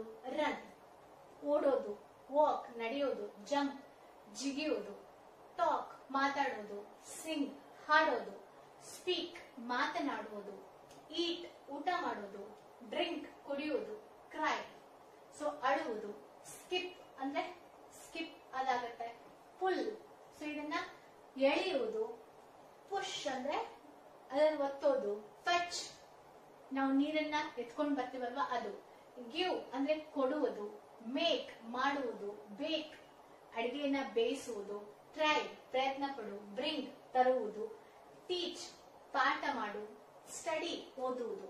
ಸೊ ಇದೆಲ್ಲ ಕ್ರಿಯೆ. ನೋಡಿ, ಪ್ರತಿದಿನ ಒಂದು ಗಂಟೆಯಲ್ಲಿ ಅಂತ ಅನ್ಕೊಳ್ಳಿ, ನಾವು ಒಂದು ಕೋಟಿಗಟ್ಟಲೆ ಕ್ರಿಯೆಯನ್ನ ಮಾಡ್ಬಿಡ್ತೀವಿ. ಬೇರೆ ಬೇರೆ ಕ್ರಿಯೆಗಳು ನಡೀತಾನೆ ಇರುತ್ತೆ. ಆ ಕ್ರಿಯೆಯನ್ನ ನಾನೇನ್ ಮಾಡ್ತಾ ಇದ್ದೀನಿ? ಫೋನ್ ಅಲ್ಲಿ ಇಬ್ರು ಫ್ರೆಂಡ್ ಮಾತಾಡ್ತಿದ್ದೀರಾ. ಸೊ ಏನ್ ಮಾಡ್ತಾ ಇದೀಯಪ್ಪ ಅಂತ ಕೇಳಿದಾಗ ನಾನು ಓದ್ತಾ ಇದ್ದೀನಿ, ನಾನು ಫೋನ್ ನೋಡ್ತಾ ಇದ್ದೀನಿ, ನಾನು ಕ್ರಿಕೆಟ್ ಆಡ್ತಾ ಇದ್ದೀನಿ, ಸೊ ನಾನು ನಡ್ಕೊಂಡು ಹೋಗ್ತಾ ಇದ್ದೀನಿ, ವಾಕಿಂಗ್ ಮಾಡ್ತಾ ಇದ್ದೀನಿ. ಸೊ ಇದೆಲ್ಲ ನಾವು ಏನ್ ಮಾಡ್ತಾ ಇದೀವಿ, ಇವಾಗ ಏನ್ ಸ್ಥಿತಿ ನಡೀತಾ ಇದೆ ಅನ್ನೋದನ್ನ ಹೇಳಲಿಕ್ಕೆ ಬಳಕೆ ಮಾಡುವಂತ ಪದಗಳನ್ನ ವರ್ಬ್ ಅಥವಾ ಕ್ರಿಯಾಪದ ಅಂತ ಕರಿತೀವಿ. ಸೊ ಇಲ್ಲಿ ನೋಡಿ, ಫ್ಲೈ ಅಂತ ಹೇಳ್ಬೋದು, ಹಾರ್ತಾ ಇದ್ದಾನೆ. ಸೊ ಲೈ ಡೌನ್ ಅಂದ್ರೆ ಹಂಗೆ ಸುಮ್ನೆ ನಾವು ಕುತ್ಕೊಂಡಿರ್ತೀವಲ್ವಾ, ಆಯಾಸ ಮಾಡ್ಕೊಂಡು ಸುಮ್ನೆ ಬಾಕೊಂಡು ಕುತ್ಕೊಂಡಿರ್ತೀವಲ್ವಾ. ಫಾಲ್ ಬೀಳೋದು, ಕ್ರೌಡ್ ಈಗ ಕಾಲ್ನಡಿಗೆ ಅಂತ ಹೇಳ್ತೀವಲ್ವಾ, ಸಣ್ಣ ಮಕ್ಕಳು ಅಂಬೆಗಾಲ್ ಇಡೋದು. ಸೊ ಥ್ರೋ ಎಸೆಯುವುದು, ಈಟ್ ತಿನ್ನೋದು, ಪುಷ್ ನಾವು ಅದನ್ನ ತಳ್ತಾ ಇದೀವಿ, ಪುಲ್ ಅಂದ್ರೆ ಎಳಿತಾ ಇದೀವಿ. ಸೊ ಸ್ಟಡಿ ಓದೋದು, ಲಾಫ್ ನಗೋದು, ವಾಚ್ ಟಿವಿಯನ್ನ ನೋಡ್ತಾ ಇದೀವಿ, ಯಾನ್ ಆಕಳಿಕೆ. ಸೊ ಪ್ರತಿ ಒಂದು ಚಿಟ್ಕೆ ಹೊಡೆಯೋದಾಗಿರ್ಬೋದು, ಬರೆಯೋದಾಗಿರ್ಬೋದು, ನೋಡೋದಾಗಿರ್ಬೋದು, ಆಡೋದಾಗಿರ್ಬೋದು, ತಿನ್ನೋದಾಗಿರ್ಬೋದು, ಕೇಳೋದಾಗಿರ್ಬೋದು. ಸೊ ಪ್ರತಿಯೊಂದು ಏನನ್ನ ಇಂಡಿಕೇಟ್ ಮಾಡುತ್ತೆ ಅಥವಾ ರೀಪ್ರೆಸೆಂಟ್ ಮಾಡುತ್ತೆ, ನಾವು ಮಾಡ್ತಿರುವಂತಹ ಕ್ರಿಯೆಯನ್ನ ಪ್ರತಿನಿಧಿಸುತ್ತೆ. ಆ ಒಂದು ಪ್ರತಿನಿಧಿಸುವಂತಹ ಪದಗಳೇ ವರ್ಬ್ ಆಗಿದೆ. ಸೊ ಸಿಂಪಲ್ ಕ್ರಿಯಾಪದ, ಕ್ರಿಯೆಯನ್ನ ವ್ಯಕ್ತಪಡಿಸುವ ಪದಗಳು. ಸೊ ಇದೆಲ್ಲ ಕ್ರಿಯಾಪದವಾಗಿ ನಾವು ನೋಡಬಹುದು. ಓಕೆ, ಸೊ ಇವಾಗ ನೆಕ್ಸ್ಟ್ ನೋಡೋಣ ಅಡ್ಜೆಕ್ಟಿವ್ಸ್ ಅಂತ ಹೇಳ್ಬೋದು. ಸೊ ಅಡ್ಜೆಕ್ಟಿವ್ಸ್ ಕನ್ನಡ ವ್ಯಾಕರಣದಲ್ಲಿಯೂ ಕೂಡ ಇದೆ. ಅದನ್ನ ನಾವು ಏನಂತ ಕರಿತೀವಿ? ವಿಶೇಷಣಗಳು ಅಂತ ಕರಿತೀವಿ. ಸೊ ಇಷ್ಟೊತ್ತು ನಾವೇನ್ ಮಾಡಿದ್ವಿ? ಒಬ್ಬ ವ್ಯಕ್ತಿಯನ್ನ ಹೆಂಗೆ ಕರೆಯೋದು ಅಂತ ನೋಡಿದ್ವಿ. ಸೊ ಹೆಂಗೆ ಕರೆಯಲಿಕ್ಕೋಸ್ಕರ ನೌನನ್ನ ನಾಮಪದವನ್ನ ಬಳಕೆ ಮಾಡಿದ್ವಿ. ಅದಾದ ನಂತರ ಪ್ರನೌನ್ ನಲ್ಲಿ ಆತನ ಕುರಿತಾಗಿ ಹೇಳುವಾಗ ಬೇರೆ ಬೇರೆ ಪದಗಳನ್ನ ಅವಳು, ಅವನು ಅದನ್ನ ಯೂಸ್ ಮಾಡಿದ್ವಿ, ಪ್ರನೌನ್ ಅನ್ನ ಯೂಸ್ ಮಾಡಿದ್ವಿ. ಮೂರನೇದ್ರಲ್ಲಿ ಅವರು ಏನ್ ಮಾಡ್ತಾ ಇದ್ದಾರೆ, ಯಾವ ಕ್ರಿಯೆಯಲ್ಲಿ ತೊಡಗಿದ್ದಾರೆ ಅನ್ನೋದನ್ನ ಹೇಳಲಿಕ್ಕೋಸ್ಕರ ಕ್ರಿಯಾಪದ ಅಥವಾ ವರ್ಬ್ ಅನ್ನ ನೋಡಿದ್ವಿ. ಈಗ ನಾಲ್ಕನೇದು ಅಡ್ಜೆಕ್ಟಿವ್ಸ್ ಅಥವಾ ವಿಶೇಷಣ. ಒಬ್ಬ ವ್ಯಕ್ತಿ ಇದ್ದಾನೆ ಅಂದ್ರೆ ಅಥವಾ ಎಷ್ಟೋ ಜನ ಇದ್ದಾರೆ, ಎಲ್ಲಾ ಜನರಲ್ಲಿ ಒಂದಿಲ್ಲ ಒಂದು ವಿಶೇಷತೆ ಇದೆ. ಅಡ್ಜೆಕ್ಟಿವ್ಸ್ ಅಂದ್ರೆ ನೀವು ಜಾಸ್ತಿ ತಲೆ ಕೆಡಿಸೋದ್ ಬೇಡ. ವಸ್ತು ಆಗಿರ್ಬೋದು, ವ್ಯಕ್ತಿ ಆಗಿರ್ಬೋದು, ಅದರಲ್ಲಿ ಇರುವಂತಹ ವಿಶೇಷತೆಯನ್ನ ಹೇಳುವಂತಹ ಪದಗಳು. ಸಿಂಪಲ್ ಆಗಿ ನಾವು ಆಡ್ ಭಾಷೆಯಲ್ಲಿ ಹೇಳ್ಬೇಕಂದ್ರೆ, ಸೊ ಒಂದು ವಸ್ತುವಿನ ಅಥವಾ ವ್ಯಕ್ತಿಯ ವಿಶೇಷತೆಯನ್ನ ಹೇಳಲಿಕ್ಕೆ ಬಳಕೆ ಮಾಡುವಂತಹ ಪದಗಳನ್ನ ಅಡ್ಜೆಕ್ಟಿವ್ಸ್ ಅಥವಾ ವಿಶೇಷಣ ಅಂತ ಕರಿತೀವಿ. ಈಗ ವಾಕ್ಯದ ರೂಪದಲ್ಲಿ ನೋಡೋಣ ಹೆಂಗೆ ಅಡ್ಜೆಕ್ಟಿವ್ ಅಂದ್ರೆ ಏನು ಅಂತ. An adjective is a word that modifies or describes a noun or pronoun. So ಇಲ್ಲಿ ವಿಶೇಷಣ ಅಂದ್ರೆ ಏನು? ವಿಶೇಷಣ ಅಂದ್ರೆ ನಾಮಪದ ಅಥವಾ ಸರ್ವನಾಮವನ್ನ ಮಾರ್ಪಡಿಸುವ ಅಥವಾ ವಿವರಿಸುವ ಪದವಾಗಿದೆ. ಸೊ ನಾಮಪದ ಮತ್ತು ಸರ್ವನಾಮ ಎರಡನ್ನ ನೋಡ್ಕೊಂಡು ಬಂದ್ವಿ. ಅವು ಎರಡನ್ನ ವಿವರಿಸ್ಲಿಕ್ಕೋಸ್ಕರ ಆದ್ರೂ ನಾವು ವಿಶೇಷಣವನ್ನ ಯೂಸ್ ಮಾಡ್ತೀವಿ, ಅಥವಾ ಎರಡರ ಬದಲಾಗಿ ನಾವೇನ್ ಮಾಡ್ತೀವಿ? ವಿಶೇಷಣವನ್ನ ಯೂಸ್ ಮಾಡ್ತೀವಿ. ಸೊ ನೆಕ್ಸ್ಟ್ ನೋಡೋಣ. Adjectives can be used to describe the qualities of someone or something independently or in a comparison to something else. So ಹಾಗಾದ್ರೆ ಯಾವುದಕ್ಕೋಸ್ಕರ ನಾವು ವಿಶೇಷಣವನ್ನ ಬಳಕೆ ಮಾಡ್ತೀವಿ ಅಥವಾ ಅಡ್ಜೆಕ್ಟಿವ್ಸ್ ಗಳನ್ನ ಬಳಕೆ ಮಾಡ್ತೀವಿ ಅಂತ ಹೇಳ್ಬೇಕಂದ್ರೆ, ಸೊ ವಿಶೇಷಣವನ್ನ ಯಾರನ್ನಾದರೂ ಅಥವಾ ಯಾವುದೋ ಗುಣಗಳನ್ನ ಸ್ವತಂತ್ರವಾಗಿ ಅಥವಾ ಬೇರೆ ಯಾವುದಕ್ಕೆ ಹೋಲಿಸುವ ಮೂಲಕ ವಿವರಿಸುವ ಪದಗಳು. ಇದನ್ನ ನಾನು ಇವಾಗ ಎಕ್ಸ್ಪ್ಲೈನ್ ಮಾಡಿ ಹೇಳ್ತೇನೆ ನೋಡಿ. ಸೊ ಈಗ ಒಬ್ಬ ವ್ಯಕ್ತಿ ಇದ್ದಾರೆ ಅಂತ ಅನ್ಕೊಳ್ಳಿ. ಓಕೆ, ಇಲ್ಲಿ ನೋಡಿ ಸಂಜೀವ್ ಇದ್ದಾರೆ ಅಂತ ಅನ್ಕೊಳ್ಳಿ. ಸಂಜೀವ್ ಇಲ್ಲಿ ಈ ವ್ಯಕ್ತಿ ಇಂಡಿಪೆಂಡೆಂಟ್ ಇದ್ದಾನೆ. ಈತನ ಗುಣವನ್ನ ಹೇಳಲಿಕ್ಕೋಸ್ಕರ ನಾನೇನ್ ಮಾಡ್ತಾ ಇದ್ದೀನಿ? ವಿಶೇಷಣವನ್ನ ಬಳಕೆ ಮಾಡ್ತಾ ಇದ್ದೀನಿ. ಅಥವಾ ಈತನನ್ನ ಇನ್ನೊಬ್ಬರಿಗೆ ಹೋಲಿಕೆ ಮಾಡಿ ಹೇಳುವಾಗ ನಾನು ವಿಶೇಷಣವನ್ನ ಬಳಕೆ ಮಾಡ್ತೇನೆ. ಹೌದಾ? ಇನ್ನೊಮ್ಮೆ ನೋಡೋಣ. ವಿಶೇಷಣ ಅಂದ್ರೆ ಅಥವಾ ಅಡ್ಜೆಕ್ಟಿವ್ ಅಂದ್ರೆ, an adjective is a word that modifies or describes a noun or pronoun. ನಾಮಪದವನ್ನ ಅಥವಾ ಸರ್ವನಾಮವನ್ನ ಮಾರ್ಪಡಿಸುವ ಅಥವಾ ಅದರ ಬದಲಾಗಿ ಬಳಕೆ ಮಾಡುವಂತಹ ಪದಗಳನ್ನ ವಿಶೇಷಣ ಅಂತ ಹೇಳ್ತೀವಿ. So adjectives can be used to describe the qualities. So ವಿಶೇಷಣಗಳನ್ನ, ಕ್ವಾಲಿಟೀಸ್ ಗಳನ್ನ ಒಬ್ಬ ವ್ಯಕ್ತಿಯಲ್ಲಿ ಅಥವಾ ಒಂದು ವಸ್ತುವಿನಲ್ಲಿ ಇರುವಂತಹ ವಿಶೇಷತೆಯನ್ನ ಹೇಳಲಿಕ್ಕೋಸ್ಕರ ನಾವು ಅಡ್ಜೆಕ್ಟಿವ್ಸ್ ಗಳನ್ನ ಹೇಳ್ತೀವಿ. ಸೊ ಒಬ್ಬ ವ್ಯಕ್ತಿ ಆಗಿರ್ಬೋದು ಅಥವಾ ಒಂದು ವಸ್ತು ಆಗಿರ್ಬೋದು. ಸೊ ಅದನ್ನ ಇಂಡಿಪೆಂಡೆಂಟ್ ಆಗಿ ಅಂದ್ರೆ ಕೇವಲ ಒಂದು ವಸ್ತುವನ್ನ ಮಾತ್ರ ಹೇಳ್ಬೋದು, ಅಥವಾ ವಸ್ತುಗಳ ಗುಂಪು, ಒಂದೇ ಒಂದು ವಸ್ತು ಆಗಿರ್ಬೋದು ಅಥವಾ ವಸ್ತುಗಳ ಗುಂಪನ್ನ ಅಥವಾ ವ್ಯಕ್ತಿಗಳ ಗುಂಪಿನ ವಿಶೇಷತೆಯನ್ನ ಹೇಳಲಿಕ್ಕೋಸ್ಕರ ನಾವು ವಿಶೇಷಣವನ್ನ ಯೂಸ್ ಮಾಡ್ತೀವಿ.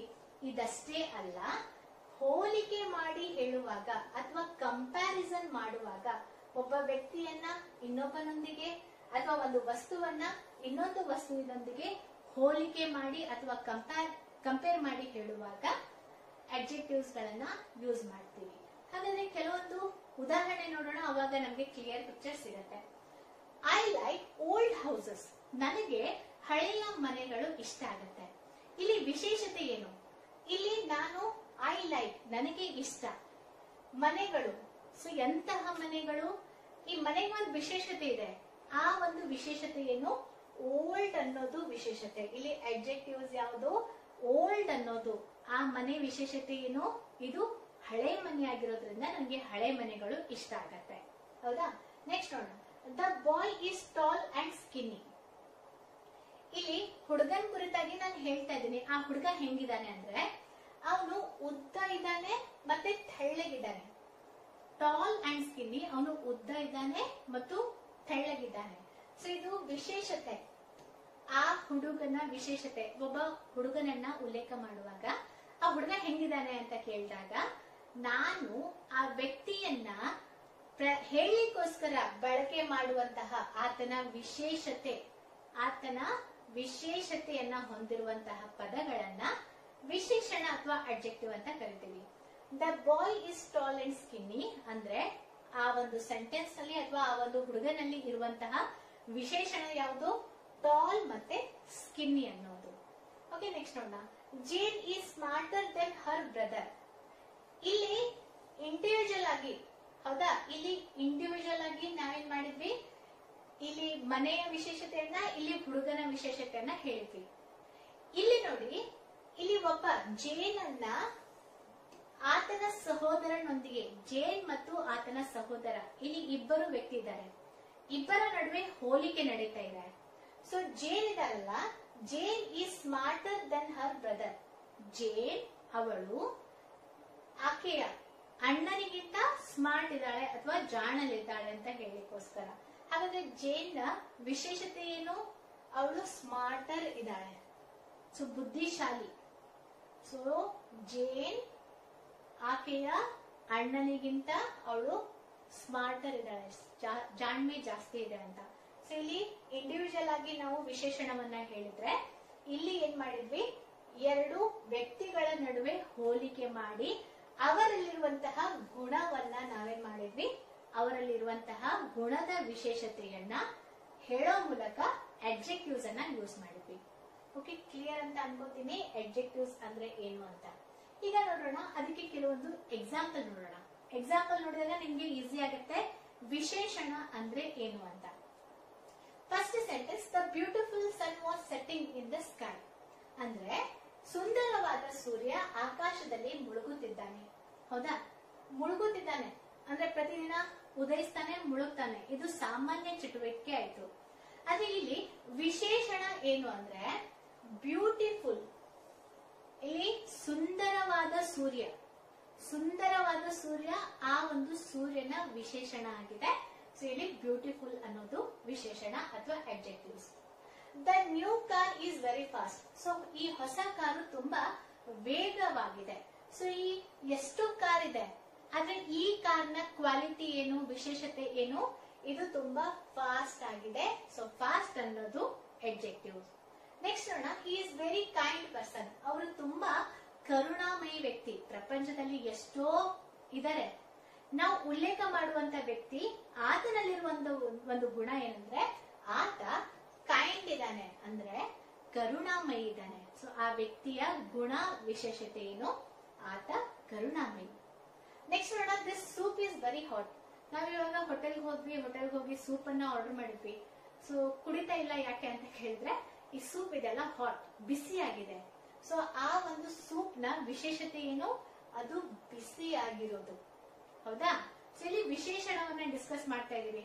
ಅದ್ಬಿಟ್ಟು ಮೇಡಮ್ ಸೂಪ್ ಬಿಸಿಯಾಗಿನೇ ಇರುತ್ತಲ್ಲ, ನೀವ್ಯಾಕೆ ಅದನ್ನ ವಿಶೇಷಣವಾಗಿ ಯೂಸ್ ಮಾಡ್ತಾ ಇದ್ದೀರಾ ಅಂತ ಅನ್ಕೋಬೇಡಿ. ಸುಮ್ನೆ ಎಕ್ಸಾಂಪಲ್ ರೀತಿಯಲ್ಲಿ ಹೇಳ್ತಾ ಇದೀನಿ. ಸೊ ಸೂಪ್ ಅದರ ಒಂದು ಗುಣ ಏನಿದೆ, ಇವಾಗ ಸದ್ಯಕ್ಕೆ ಅದು ಬಿಸಿ ಆಗಿದೆ. ಹೌದಾ? Next, America is a big country. So America ಕುರಿತಾಗಿ ಹೇಳಿದಾಗ ಅದರ ವಿಶೇಷತೆ ಏನು? ಯಾಕೆ ಅಮೆರಿಕಾ ತುಂಬಾ ಫೇಮಸ್ ಅಥವಾ ಅದ್ರ ಬಗ್ಗೆ ಯಾಕೆ ನಾವು ಉಲ್ಲೇಖ ಮಾಡ್ತಾ ಇದೀವಿ ಅಂದ್ರೆ, ಅಮೆರಿಕಾ ಇದೆಯಲ್ಲ, ಇದು ಬಿಗ್ ಕಂಟ್ರಿ, ದೊಡ್ಡ ದೇಶ, ದೊಡ್ಡದು ಅನ್ನೋದು ಅದರ ಒಂದು ವಿಶೇಷತೆ. I have a small dog. So ನನ್ನ ಹತ್ರ ಇಷ್ಟು ಒಂದು ನಾಯಿಗಳಿದೆ, ಆದ್ರೆ ನನ್ನ ಹತ್ರ ಇರೋ ನಾಯಿದು ವಿಶೇಷತೆ ಏನಂದ್ರೆ ಅದು ತುಂಬಾ ಸಣ್ಣ ನಾಯಿ, ಸ್ಮಾಲ್ ಡಾಗ್. ಹೌದಾ? ಸೊ ಅದೇ ರೀತಿಯಾಗಿ her house is very old. ಆಕೆಯ ಮನೆ ತುಂಬಾ ಹಳೆಯದಾಗಿದೆ. ಅವಳ ಮನೆಯ ವಿಶೇಷತೆ ಏನು? ತುಂಬಾ ಓಲ್ಡ್ ಆಗಿದೆ. Very old. ವೆರಿ ಓಲ್ಡ್ ಅನ್ನೋದು ಆ ಒಂದು ಮನೆಯ ವಿಶೇಷತೆ. The shirt is two tight. So ಇವಾಗ ಒಬ್ನು ಒಂದ್ ಶರ್ಟ್ ಅನ್ನ ಉಟ್ಕೊಂಡಿದ್ದಾನೆ. ಆ ಶರ್ಟ್ ಯಾಕೆ, ಈಗ ನೋಡಿ, ನೀವು ಪಾಸಿಟಿವ್ ಆಗಿನೇ ವಿಶೇಷಣ ಇರಬೇಕು ಅಂತ ಇಲ್ಲ, ಅದು ನೆಗೆಟಿವ್ ಕೂಡ ಆಗಿರ್ಬೋದು. For example, he is a very tall ಆಗಿರ್ಬೋದು, ಅಥವಾ ಸ್ಕಿನ್ನಿ, ತುಂಬಾ ತೆಳ್ಳಗಿದ್ದಾನೆ.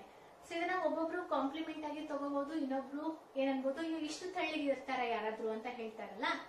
ಸೊ ವಿಶೇಷಣ ಅನ್ನೋದು ಏನು ಪಾಸಿಟಿವ್ ಆಗಿನೇ ಇರಬೇಕು ಅಂತ ಇಲ್ಲ, ಅದು ನೆಗೆಟಿವ್ ಕೂಡ ಆಗಿರುತ್ತೆ. For example, so her house is very old. ಅವ್ರ ಹತ್ರ ತುಂಬಾ ಹಳೆ ಮನೆ ಇದೆ. ಸೊ ಜಾಸ್ತಿ ಜನ ಇಷ್ಟಪಡೋದು ಹೊಸ ಮನೆಗಳನ್ನ, ಆದ್ರೆ ಅವಳ ಹತ್ರ ಇರೋದು ಹಳೆ ಮನೆ. ಹೌದಾ? ಸೊ ಇಲ್ಲಿ ಪಾಸಿಟಿವ್ ಆಗಿರ್ಬೋದು, ನೆಗೆಟಿವ್ ಆಗಿರ್ಬೋದು. So the shirt is two tight. Shirt ಇದೆಲ್ಲ ತುಂಬಾ ಟೈಟ್ ಆಗಿದೆ. ಈ ಶರ್ಟ್ ನ ವಿಶೇಷತೆ ಏನು? ತುಂಬಾ ಟೈಟ್ ಆಗಿದೆ ಉಟ್ಕೊಂಡ ನಂತರ. I am very tired. ಇವಾಗ ಸದ್ಯಕ್ಕೆ ನನ್ನ ಪರಿಸ್ಥಿತಿ ಏನು ಅಂತ ಕೇಳಿದ್ರೆ, ನಾನು ತುಂಬಾ ಸುಸ್ತಾಗಿದೆ, ಟಯರ್ಡ್ ಆಗಿದೆ. ಹೌದಾ? ನೆಕ್ಸ್ಟ್ ನೋಡೋಣ. It is very cold out side. ಹೊರಗಿನ ವಾತಾವರಣ, ಈಗ ನೋಡಿ, ಕೇವಲ ವಸ್ತು, ವ್ಯಕ್ತಿ ಮಾತ್ರ ಅಲ್ಲ, ವಸ್ತು ಅಂತ ಹೇಳಿದ್ದೆ. ಸೊ ವಸ್ತು, ಪ್ಲೇಸ್ ಕೂಡ ಆಗಿರ್ಬೋದು. ಇಲ್ಲಿ ಹೊರಗೆ ಹೆಂಗೆ ವಾತಾವರಣ ಇದೆ ಅಂದ್ರೆ, ಹೊರಗಿನ ವಾತಾವರಣ ತುಂಬಾ ಕೋಲ್ಡ್ ಆಗಿದೆ, ಚಳಿ ಇರುವಂತಹ ವಾತಾವರಣ. ಸೊ ಇಲ್ಲಿ ನಾನು ಯಾವ್ದಾವ್ದು ರೆಡ್ ಬಾಕ್ಸ್ ಅಲ್ಲಿ ಹಾಕಿದ್ದೀನಲ್ಲ, ಸೊ ಇದೆಲ್ಲ ಆ ವಾಕ್ಯದಲ್ಲಿ ಇರುವಂತಹ ವಿಶೇಷಣಗಳು ಅಥವಾ ಅಡ್ಜೆಕ್ಟಿವ್ಸ್ ಆಗಿದೆ. ಅದು ಪಾಸಿಟಿವ್ ಆಗಿರ್ಬೋದು ಅಥವಾ ನೆಗೆಟಿವ್ ಆಗಿರ್ಬೋದು. ಒಬ್ಬ ವ್ಯಕ್ತಿಯ, ಒಂದು ಸ್ಥಳದ ಅಥವಾ ಒಂದು ವಸ್ತುವಿನ ವಿಶೇಷತೆಯನ್ನ ಹೇಳಲಿಕ್ಕೆ ಬಳಕೆ ಮಾಡುವಂತಹ ಪದಗಳು, ಅಥವಾ ಎರಡು ವ್ಯಕ್ತಿಗಳ ಅಥವಾ ಎರಡು ವಸ್ತುಗಳ ನಡುವೆ ಅಥವಾ ಹಲವಾರು ವಸ್ತುಗಳ ನಡುವೆ ಹೋಲಿಕೆ ಮಾಡುವಾಗ ಬಳಕೆ ಮಾಡುವಂತಹ ಪದಗಳನ್ನ ನಾವು ಅಡ್ಜೆಕ್ಟಿವ್ಸ್ ಅಥವಾ ವಿಶೇಷಣ ಅಂತ ಹೇಳ್ತೀವಿ. ಓಕೆ, ನೆಕ್ಸ್ಟ್ ನೋಡೋಣ ಅಡ್ವರ್ಬ್ಸ್. ಅಡ್ವರ್ಬ್ಸ್ ಅಂದ್ರೆ ಏನು? ಸೊ ಅಡ್ವರ್ಬ್ಸ್ ಅಂದ್ರೆ ಕ್ರಿಯಾ ವಿಶೇಷಣಗಳು. ಫಸ್ಟಿಗೆ ಇಷ್ಟೊತ್ತು ನಾವೇನ್ ನೋಡಿದ್ವಿ? ಅಡ್ಜೆಕ್ಟಿವ್ ನಲ್ಲಿ ವಿಶೇಷಣಗಳನ್ನ, ಒಬ್ಬ ವ್ಯಕ್ತಿ, ವಸ್ತು, ಸ್ಥಳದಲ್ಲಿ ಇರುವಂತಹ ವಿಶೇಷತೆ. ಅಡ್ವರ್ಬ್ ಅಂದ್ರೆ ಕ್ರಿಯಾ ವಿಶೇಷಣ. ಕ್ರಿಯಾ ವಿಶೇಷಣ ಅಂದ್ರೆ ಏನು ಅನ್ನೋದನ್ನ ಇವಾಗ ನಿಧಾನಕ್ಕೆ ನೋಡೋಣ. Adverbs provide context in a sentence by describing how, when, where and to what extent something occurs. Adverb ಅನ್ನ ಯಾವುದಕ್ಕೆ ಬಳಕೆ ಮಾಡ್ತಾರೆ ಅಂದ್ರೆ, ಕ್ರಿಯಾ ವಿಶೇಷಣಗಳನ್ನ ಹೇಗೆ, ಯಾವಾಗ, ಎಲ್ಲಿ ಮತ್ತು ಎಷ್ಟರ ಮಟ್ಟಿಗೆ ಏನಾಗುತ್ತದೆ ಎಂಬುದನ್ನ ವಿವರಿಸುವ ಮೂಲಕ ವಾಕ್ಯದಲ್ಲಿ ಸಂದರ್ಭವನ್ನ ಬದಲಿಸುತ್ತೆ. ಹೌದಾ? So adverbs can be used to modify verbs, adjectives and even other adverbs. ಹಾಗಾದ್ರೆ ಕ್ರಿಯಾ ವಿಶೇಷಣಗಳನ್ನ ಯಾವುದಕ್ಕೆ ಬಳಕೆ ಮಾಡ್ತಾರೆ? ಸೊ ಕ್ರಿಯಾ ವಿಶೇಷಣಗಳನ್ನ ಕ್ರಿಯಾಪದಗಳು, ವಿಶೇಷಣಗಳು ಮತ್ತು ಇತರ ಕ್ರಿಯಾ ವಿಶೇಷಣಗಳನ್ನ ಮಾರ್ಪಡಿಸಲು ಅಥವಾ ಮಾಡಿಫೈ ಮಾಡ್ಲಿಕ್ಕೋಸ್ಕರ ಅಡ್ವರ್ಬ್ಸ್ ಗಳನ್ನ ಯೂಸ್ ಮಾಡ್ತಾರೆ. ಫಾರ್ ಎಕ್ಸಾಂಪಲ್, ನಿಮ್ಗೆ ನಾವು ಸಿಂಪಲ್ ಆಗಿ ಹೇಳ್ತೀನಿ ಅಡ್ವರ್ಬ್ ಅಂದ್ರೆ ಏನು. ಈಗ ಒಂದೇನೋ ಘಟನೆ ನಡೆದಿದೆ ಅಂತ ಅನ್ಕೊಳ್ಳಿ. ಸೊ ಫಾರ್ ಎಕ್ಸಾಂಪಲ್, ಈಗ ಬೆಂಗಳೂರಲ್ಲಿ ನೀರಿಲ್ಲ. ಸೊ ನ್ಯೂಸ್ ಅಲ್ಲಿ ನಾವು ನೋಡ್ತಾ ಇರ್ತೀವಿ ಏನಂತ, ಈ ಊರಲ್ಲಿ ನೀರಿನ ಹಾಹಾಕಾರ ನಡೀತಾ ಇದೆ ಅಂತ. ನಾನೇನ್ ಮಾಡ್ತೀನಿ, ನನ್ನ ಫ್ರೆಂಡ್ಸ್ಗೆ ಕೇಳ್ತೀನಿ, ಎಲ್ಲಿ ಏನಾಯ್ತು, ಹೆಂಗಾಯ್ತು, ಯಾವಾಗ ಆಯ್ತು. ಫಾರ್ ಎಕ್ಸಾಂಪಲ್, ಒಂದು ಆಕ್ಸಿಡೆಂಟ್ ಆಗಿರ್ಬೋದು, ಭೂಕಂಪ ಆಗಿರ್ಬೋದು, ಸುನಾಮಿ ಆಗಿರ್ಬೋದು, ಅಥವಾ ಏನೋ ಒಂದು ಫಂಕ್ಷನ್ ನಡೀತಾ ಇದೆ ಅಂತ ಅನ್ಕೊಳ್ಳಿ. ಸೊ ಅಲ್ಲಿ ಘಟನೆ ನಡೀತಾ ಇರೋದು ಅನ್ಕೊಳ್ಳಿ. ಸೊ ಹೆಂಗಾಯ್ತು, ಯಾವಾಗಾಯ್ತು, ಇದೆಲ್ಲ ಕೇಳ್ತೀವಲ್ವಾ ಪ್ರಶ್ನೆಗಳನ್ನ. ಇಲ್ಲಿ ಬರುವಂತಹ ಅಡ್ವರ್ಬ್ ನಲ್ಲಿ ಉಲ್ಲೇಖ ಮಾಡುವಂತಹ ಪದಗಳು ಯಾವುದು? ಹೌ, ಹೇಗಾಯ್ತು, ವೆನ್, ಯಾವಾಗಾಯ್ತು, ವೇರ್, ಎಲ್ಲಾಯ್ತು. ಸೊ ಅದೇ ರೀತಿಯಾಗಿ ವಾಟ್ ಎಕ್ಸ್ಟೆಂಟ್, ಎಷ್ಟರ ಮಟ್ಟಿಗೆ ಆಯ್ತು ಅನ್ನೋದನ್ನ. ನಿಮ್ಗೆ ಇದು ನೆಗೆಟಿವ್ ಅಂತ ಹೇಳ್ತಾ ಇಲ್ಲ, ಒಂದು ಎಕ್ಸಾಂಪಲ್ ಕೊಡ್ಲಿಕ್ಕೋಸ್ಕರ ಹೇಳ್ತಾ ಇದೀನಿ. ಸೊ ಈಗ ಒಂದು ಆಕ್ಸಿಡೆಂಟ್ ಆಗಿದೆ ಅಂತ ಅನ್ಕೊಳ್ಳಿ. ಹಾಗೆ ಒಂದು ಬಸ್ ಆಕ್ಸಿಡೆಂಟ್ ಆಗಿದೆ ಅಂತ ಅನ್ಕೊಳ್ಳಿ. ಸೊ ಇವಾಗ ನಾನು ಏನ್ ಹೇಳ್ತೇನೆ, ನ್ಯೂಸ್ ಅಲ್ಲಿ ಬರ್ತಾ ಇದೆ.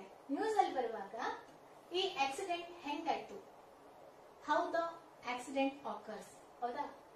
ವೆನ್ ಯಾವಾಗಾಯ್ತು, ವೇರ್ ಈ ಭೀಕರ ಅಪಘಾತ ಎಲ್ಲಿ ಆಯ್ತು, ವಾಟ್ ಎಕ್ಸ್ಟೆಂಟ್ ಅಂದ್ರೆ ಎಷ್ಟರ ಮಟ್ಟಿಗೆ, ಅಯ್ಯೋ ಆ ಬಸ್ ನಲ್ಲಿ ಯಾರಿಗೆ ಎಷ್ಟು ಮಟ್ಟದಲ್ಲಿ ಗಾಯ ಆಯ್ತು, ಎಲ್ಲರೂ ಸೇಫ್ ಆಗಿದಾರಾ ಅಥವಾ ಏನಾಯ್ತು. ಸೊ ಇದೆಲ್ಲ ನೋಡಿ, ಒಂದು ಇನ್ಸಿಡೆಂಟ್ ಗೆ ಸಂಬಂಧಪಟ್ಟಂತೆ ನಾವು ಇದೆಲ್ಲವನ್ನ ಬಳಕೆ ಮಾಡಿದ್ವಿ. ಸೊ ಇದೇ ನಾವೇನಂತ ಹೇಳ್ತೀವಿ, ಅಡ್ವರ್ಬ್ಸ್ ಅಥವಾ ಕ್ರಿಯಾ ವಿಶೇಷಣ ಅಂತ ಹೇಳ್ತೀವಿ. ಸೊ ಕ್ರಿಯಾ ವಿಶೇಷಣಗಳನ್ನ ಕ್ರಿಯಾಪದಗಳು ಅಂದ್ರೆ ವರ್ಬ್ ಅನ್ನ, ಅದೇ ರೀತಿಯಾಗಿ ಅಡ್ಜೆಕ್ಟಿವ್ಸ್ ಅನ್ನ, ಅದೇ ರೀತಿಯಾಗಿ ಅಡ್ವರ್ಬ್ ಅನ್ನ ಮಾರ್ಪಾಡು ಮಾಡ್ಲಿಕ್ಕೋಸ್ಕರ ಅಥವಾ ಮಾಡಿಫೈ ಮಾಡ್ಲಿಕ್ಕೋಸ್ಕರ ನಾವು ಕ್ರಿಯಾ ವಿಶೇಷಣಗಳನ್ನ ಅಥವಾ ಅಡ್ವರ್ಬ್ ಅನ್ನ ಯೂಸ್ ಮಾಡ್ತೀವಿ. ಇವಾಗ ಎಕ್ಸಾಂಪಲ್, ಇನ್ನೊಂದು ಅಡ್ವರ್ಬ್ ನ ಒಂದು ಕ್ವಾಲಿಟಿ ಏನಂದ್ರೆ, ಈಗ ನಿಮ್ಗೆ ಎಕ್ಸಾಮ್ ಅಲ್ಲಿ fill in the blank with proper adverb ಅಂತ ಅಂದ್ರೆ ಸೂಕ್ತವಾದಂತಹ ಅಡ್ವರ್ಬ್ ಅನ್ನ ಯೂಸ್ ಮಾಡಿ ಈ ಒಂದು ಸೆಂಟೆನ್ಸ್ ಅನ್ನ ನೀವು ಕಂಪ್ಲೀಟ್ ಮಾಡಿ ಅಂತ ಕೊಟ್ಟಿದ್ದಾರೆ ಅಂತ ಅನ್ಕೊಳ್ಳಿ. ಫಿಲ್ ಇನ್ ದ ಬ್ಲಾಂಕ್ಸ್ ಪ್ರಶ್ನೆಗಳು ಬಂದೇ ಬರುತ್ತೆ.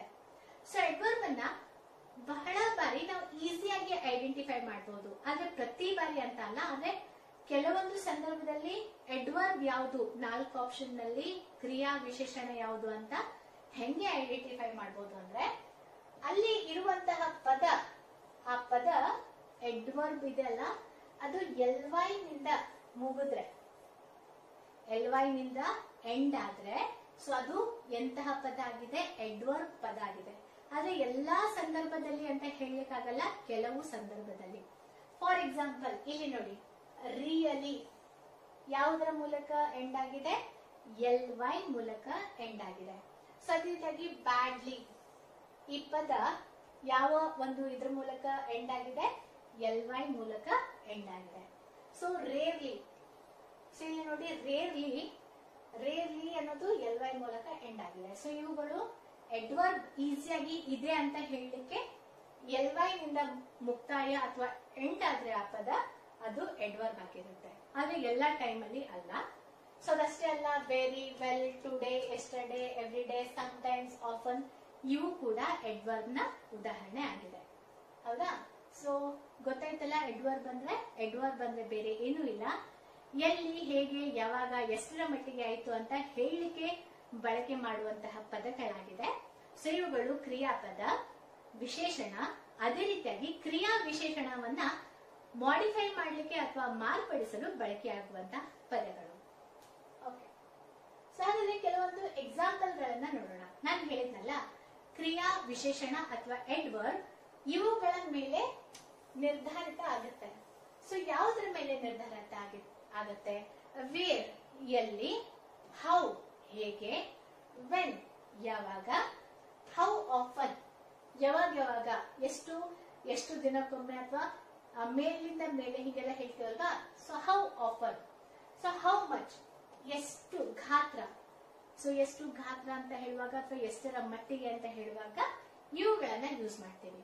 ಸೊ ಇಲ್ಲಿ ಈ ಕೆಟಗರಿಯಲ್ಲಿ ಅಡ್ವರ್ಬ್ ಯಾವ್ದಾವ್ದು ಅಂತ ನೋಡೋಣ. ವೇರ್ ಎಲ್ಲಿ ಅಂದಾಗ ಎಲ್ಲಿ ನಡೀತು ಅಂತ ಹೇಳಿದಾಗ ದೇರ್ ಅಲ್ಲಿ ನಡೀತು, ಹಿಯರ್ ಇಲ್ಲಿ, ಇನ್ಸೈಡ್ ಒಳಗೆ, ಬ್ಯಾಕ್ ನನ್ನ ಹಿಂದೆ, ಫಾರ್ ತುಂಬಾ ದೂರದಲ್ಲಿ, ನಿಯರ್ ಬೈ ನನ್ನ ಹತ್ರನೇ ಇದೆ, ಆ ಶಾಪ್ ಎಲ್ಲಿದೆ ನನ್ನ ಹತ್ರನೇ ಇದೆ, ಇಂಡೋರ್ ಅಂದ್ರೆ ಇಂಡೋರ್ ಗೇಮ್ಸ್, ಔಟ್ಡೋರ್ ಗೇಮ್ಸ್ ಅಂತ ಹೇಳ್ತೀವಲ್ವಾ, ಒಳ ಕ್ರೀಡೆ ಆಡುವಂತದ್ದು, ಔಟ್ ಅಂದ್ರೆ ಹೊರಗಡೆ.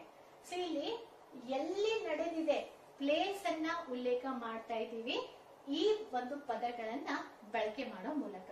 ನೆಕ್ಸ್ಟ್ ಹೌ ಹೆಂಗೆ ನಡೀತು ಅಂತ ಹೇಳಲಿಕ್ಕೋಸ್ಕರ ಜೋರಾಗಿ, ವೇಗವಾಗಿ ನಡೀತಾ, ಫಾಸ್ಟ್ ಆಗಿ ನಡೀತಾ, ಅಥವಾ ಸ್ಲೋ ಆಗಿ ನಿಧಾನವಾಗಿ ನಡೀತಾ, ಈಸಿಲಿ ತುಂಬಾ ಸುಲಭವಾಗಿ ನಡೀತಾ, ಅಥವಾ ವೀಕ್ಲಿ ವಾರಕ್ಕೊಮ್ಮೆ ಅಲ್ಲಿ ಜಾತ್ರೆ ನಡೆಯುತ್ತಾ, ಬ್ಯಾಡ್ಲಿ ಅಯ್ಯೋ ಅವನ ಪರಿಸ್ಥಿತಿ ತುಂಬಾ ಏನೋ ಕೆಟ್ಟದಾಗಿದೆ, ಬ್ಯಾಡ್ಲಿ ಅಂತ ಹೇಳ್ಬೋದು.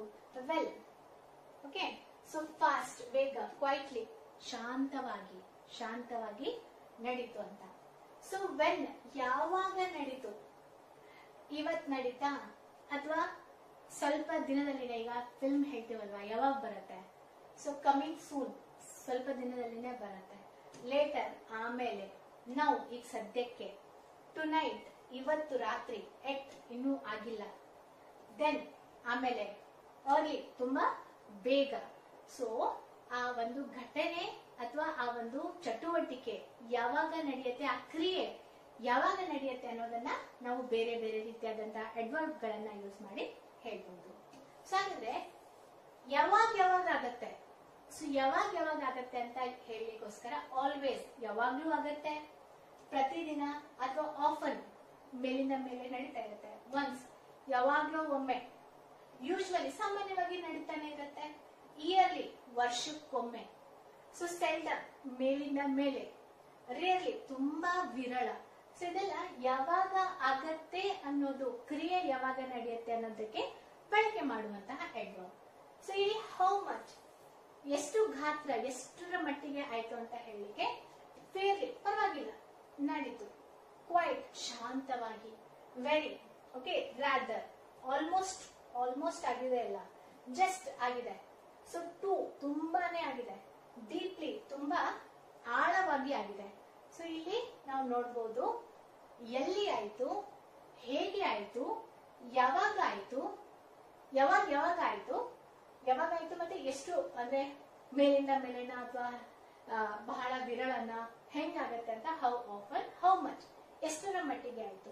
ಸೊ ಈ ರೀತಿಯಾಗಿ ಇನ್ಸಿಡೆಂಟ್ ಗಳನ್ನ ಹೇಳಲಿಕ್ಕೆ ಅಥವಾ ಇಂತಹ ಕ್ರಿಯೆಗಳನ್ನ ಹೇಳಲಿಕ್ಕೆ ನಾವು ಬಳಕೆ ಮಾಡೋದೇ ಯಾವುದನ್ನ, ಅಡ್ವರ್ಬ್ ಅನ್ನ ಅಥವಾ ಕ್ರಿಯಾ ವಿಶೇಷಣವನ್ನ ಯೂಸ್ ಮಾಡ್ತೀವಿ. ಓಕೆ, ಸೊ ಹಾಗಾದ್ರೆ ಇವಾಗಿನವರೆಗೆ ನಾವೇನ್ ಹೇಳಿದೆ, ನೌನ್ ಹೇಳಿದೆ, ಪ್ರನೌನ್, ವರ್ಬ್, ಅಡ್ಜೆಕ್ಟಿವ್ಸ್ ಮತ್ತೆ ಅಡ್ವರ್ಬ್. ಸೊ ಇವಾಗ ನಾನು 5 ಪಾರ್ಟ್ಸ್ ಆಫ್ ಸ್ಪೀಚ್ ಕುರಿತಾಗಿ ನಿಮ್ಗೆ ಮಾಹಿತಿಯನ್ನ ನೀಡಿದೆ. ಸೊ ಮುಂದಿನ ಕ್ಲಾಸ್ ಅಲ್ಲಿ ನಾನೇನ್ ಮಾಡ್ತೀನಿ, ಉಳಿದ ಪಾರ್ಟ್ಸ್ ಆಫ್ ಸ್ಪೀಚ್ ಮತ್ತೆ ಎಕ್ಸಾಂಪಲ್ಗಳೊಂದಿಗೆ ಈ ಟಾಪಿಕ್ ಅನ್ನ ನಾವು ಇನ್ನೂ ಸ್ವಲ್ಪ ಕ್ಲಿಯರ್ ಆಗಿ ಅರ್ಥ ಮಾಡ್ಕೊಳ್ಳೋಣ. ಓಕೆ, ಇನ್ನೊಂದೇನಂದ್ರೆ ಫಸ್ಟಿಗೆನೆ ಎಲ್ಲ ತಲೆಯಲ್ಲಿ ತುಂಬಲಿಕ್ಕೆ ಹೋಗ್ಬೇಡಿ, ನಿಧಾನಕ್ಕೆ ವಿಡಿಯೋಗಳನ್ನ ಪದೇ ಪದೇ ನೋಡೋ ಮೂಲಕ, ಅಲ್ಲಿರೋದನ್ನ ಓದೋ ಮೂಲಕ, ಇರುವಂತಹ ಪದಗಳನ್ನ, ಟಫ್ ವರ್ಡ್ಸ್ ಗಳನ್ನ ಅರ್ಥ ಮಾಡ್ಕೊಳ್ಳೋ ಮೂಲಕ ನಾವೇನ್ ಮಾಡ್ಬೋದು, ಜನರಲ್ ಇಂಗ್ಲಿಷ್ ನಲ್ಲಿ ಸ್ಕೋರ್ ಮಾಡಬಹುದು. ಹೌದಾ? ಸೊ ಹಾಗಾದ್ರೆ ಈ ಕ್ಲಾಸ್ ನಿಮ್ಗೆ ಇಷ್ಟ ಆಯ್ತು ಅಂತ ಅನ್ಕೋತೀನಿ. ನೆಕ್ಸ್ಟ್ ಕ್ಲಾಸ್ ಅಲ್ಲಿ ಉಳಿದದ್ದನ್ನ ನಾವು ಡಿಸ್ಕಸ್ ಮಾಡೋಣ. ಅದೇ ರೀತಿಯಾಗಿ ಉದಾಹರಣೆಗಳನ್ನ ಕೂಡ, ಎಕ್ಸಾಮ್ ನಲ್ಲಿ ಕೇಳುವಂತಹ ಪ್ರಶ್ನೆಗಳನ್ನ ಕೂಡ ಡಿಸ್ಕಸ್ ಮಾಡೋಣ. ಸೊ ಇದಿಷ್ಟು ಈ ಭಾಗದ ಮಾಹಿತಿಯಾಗಿ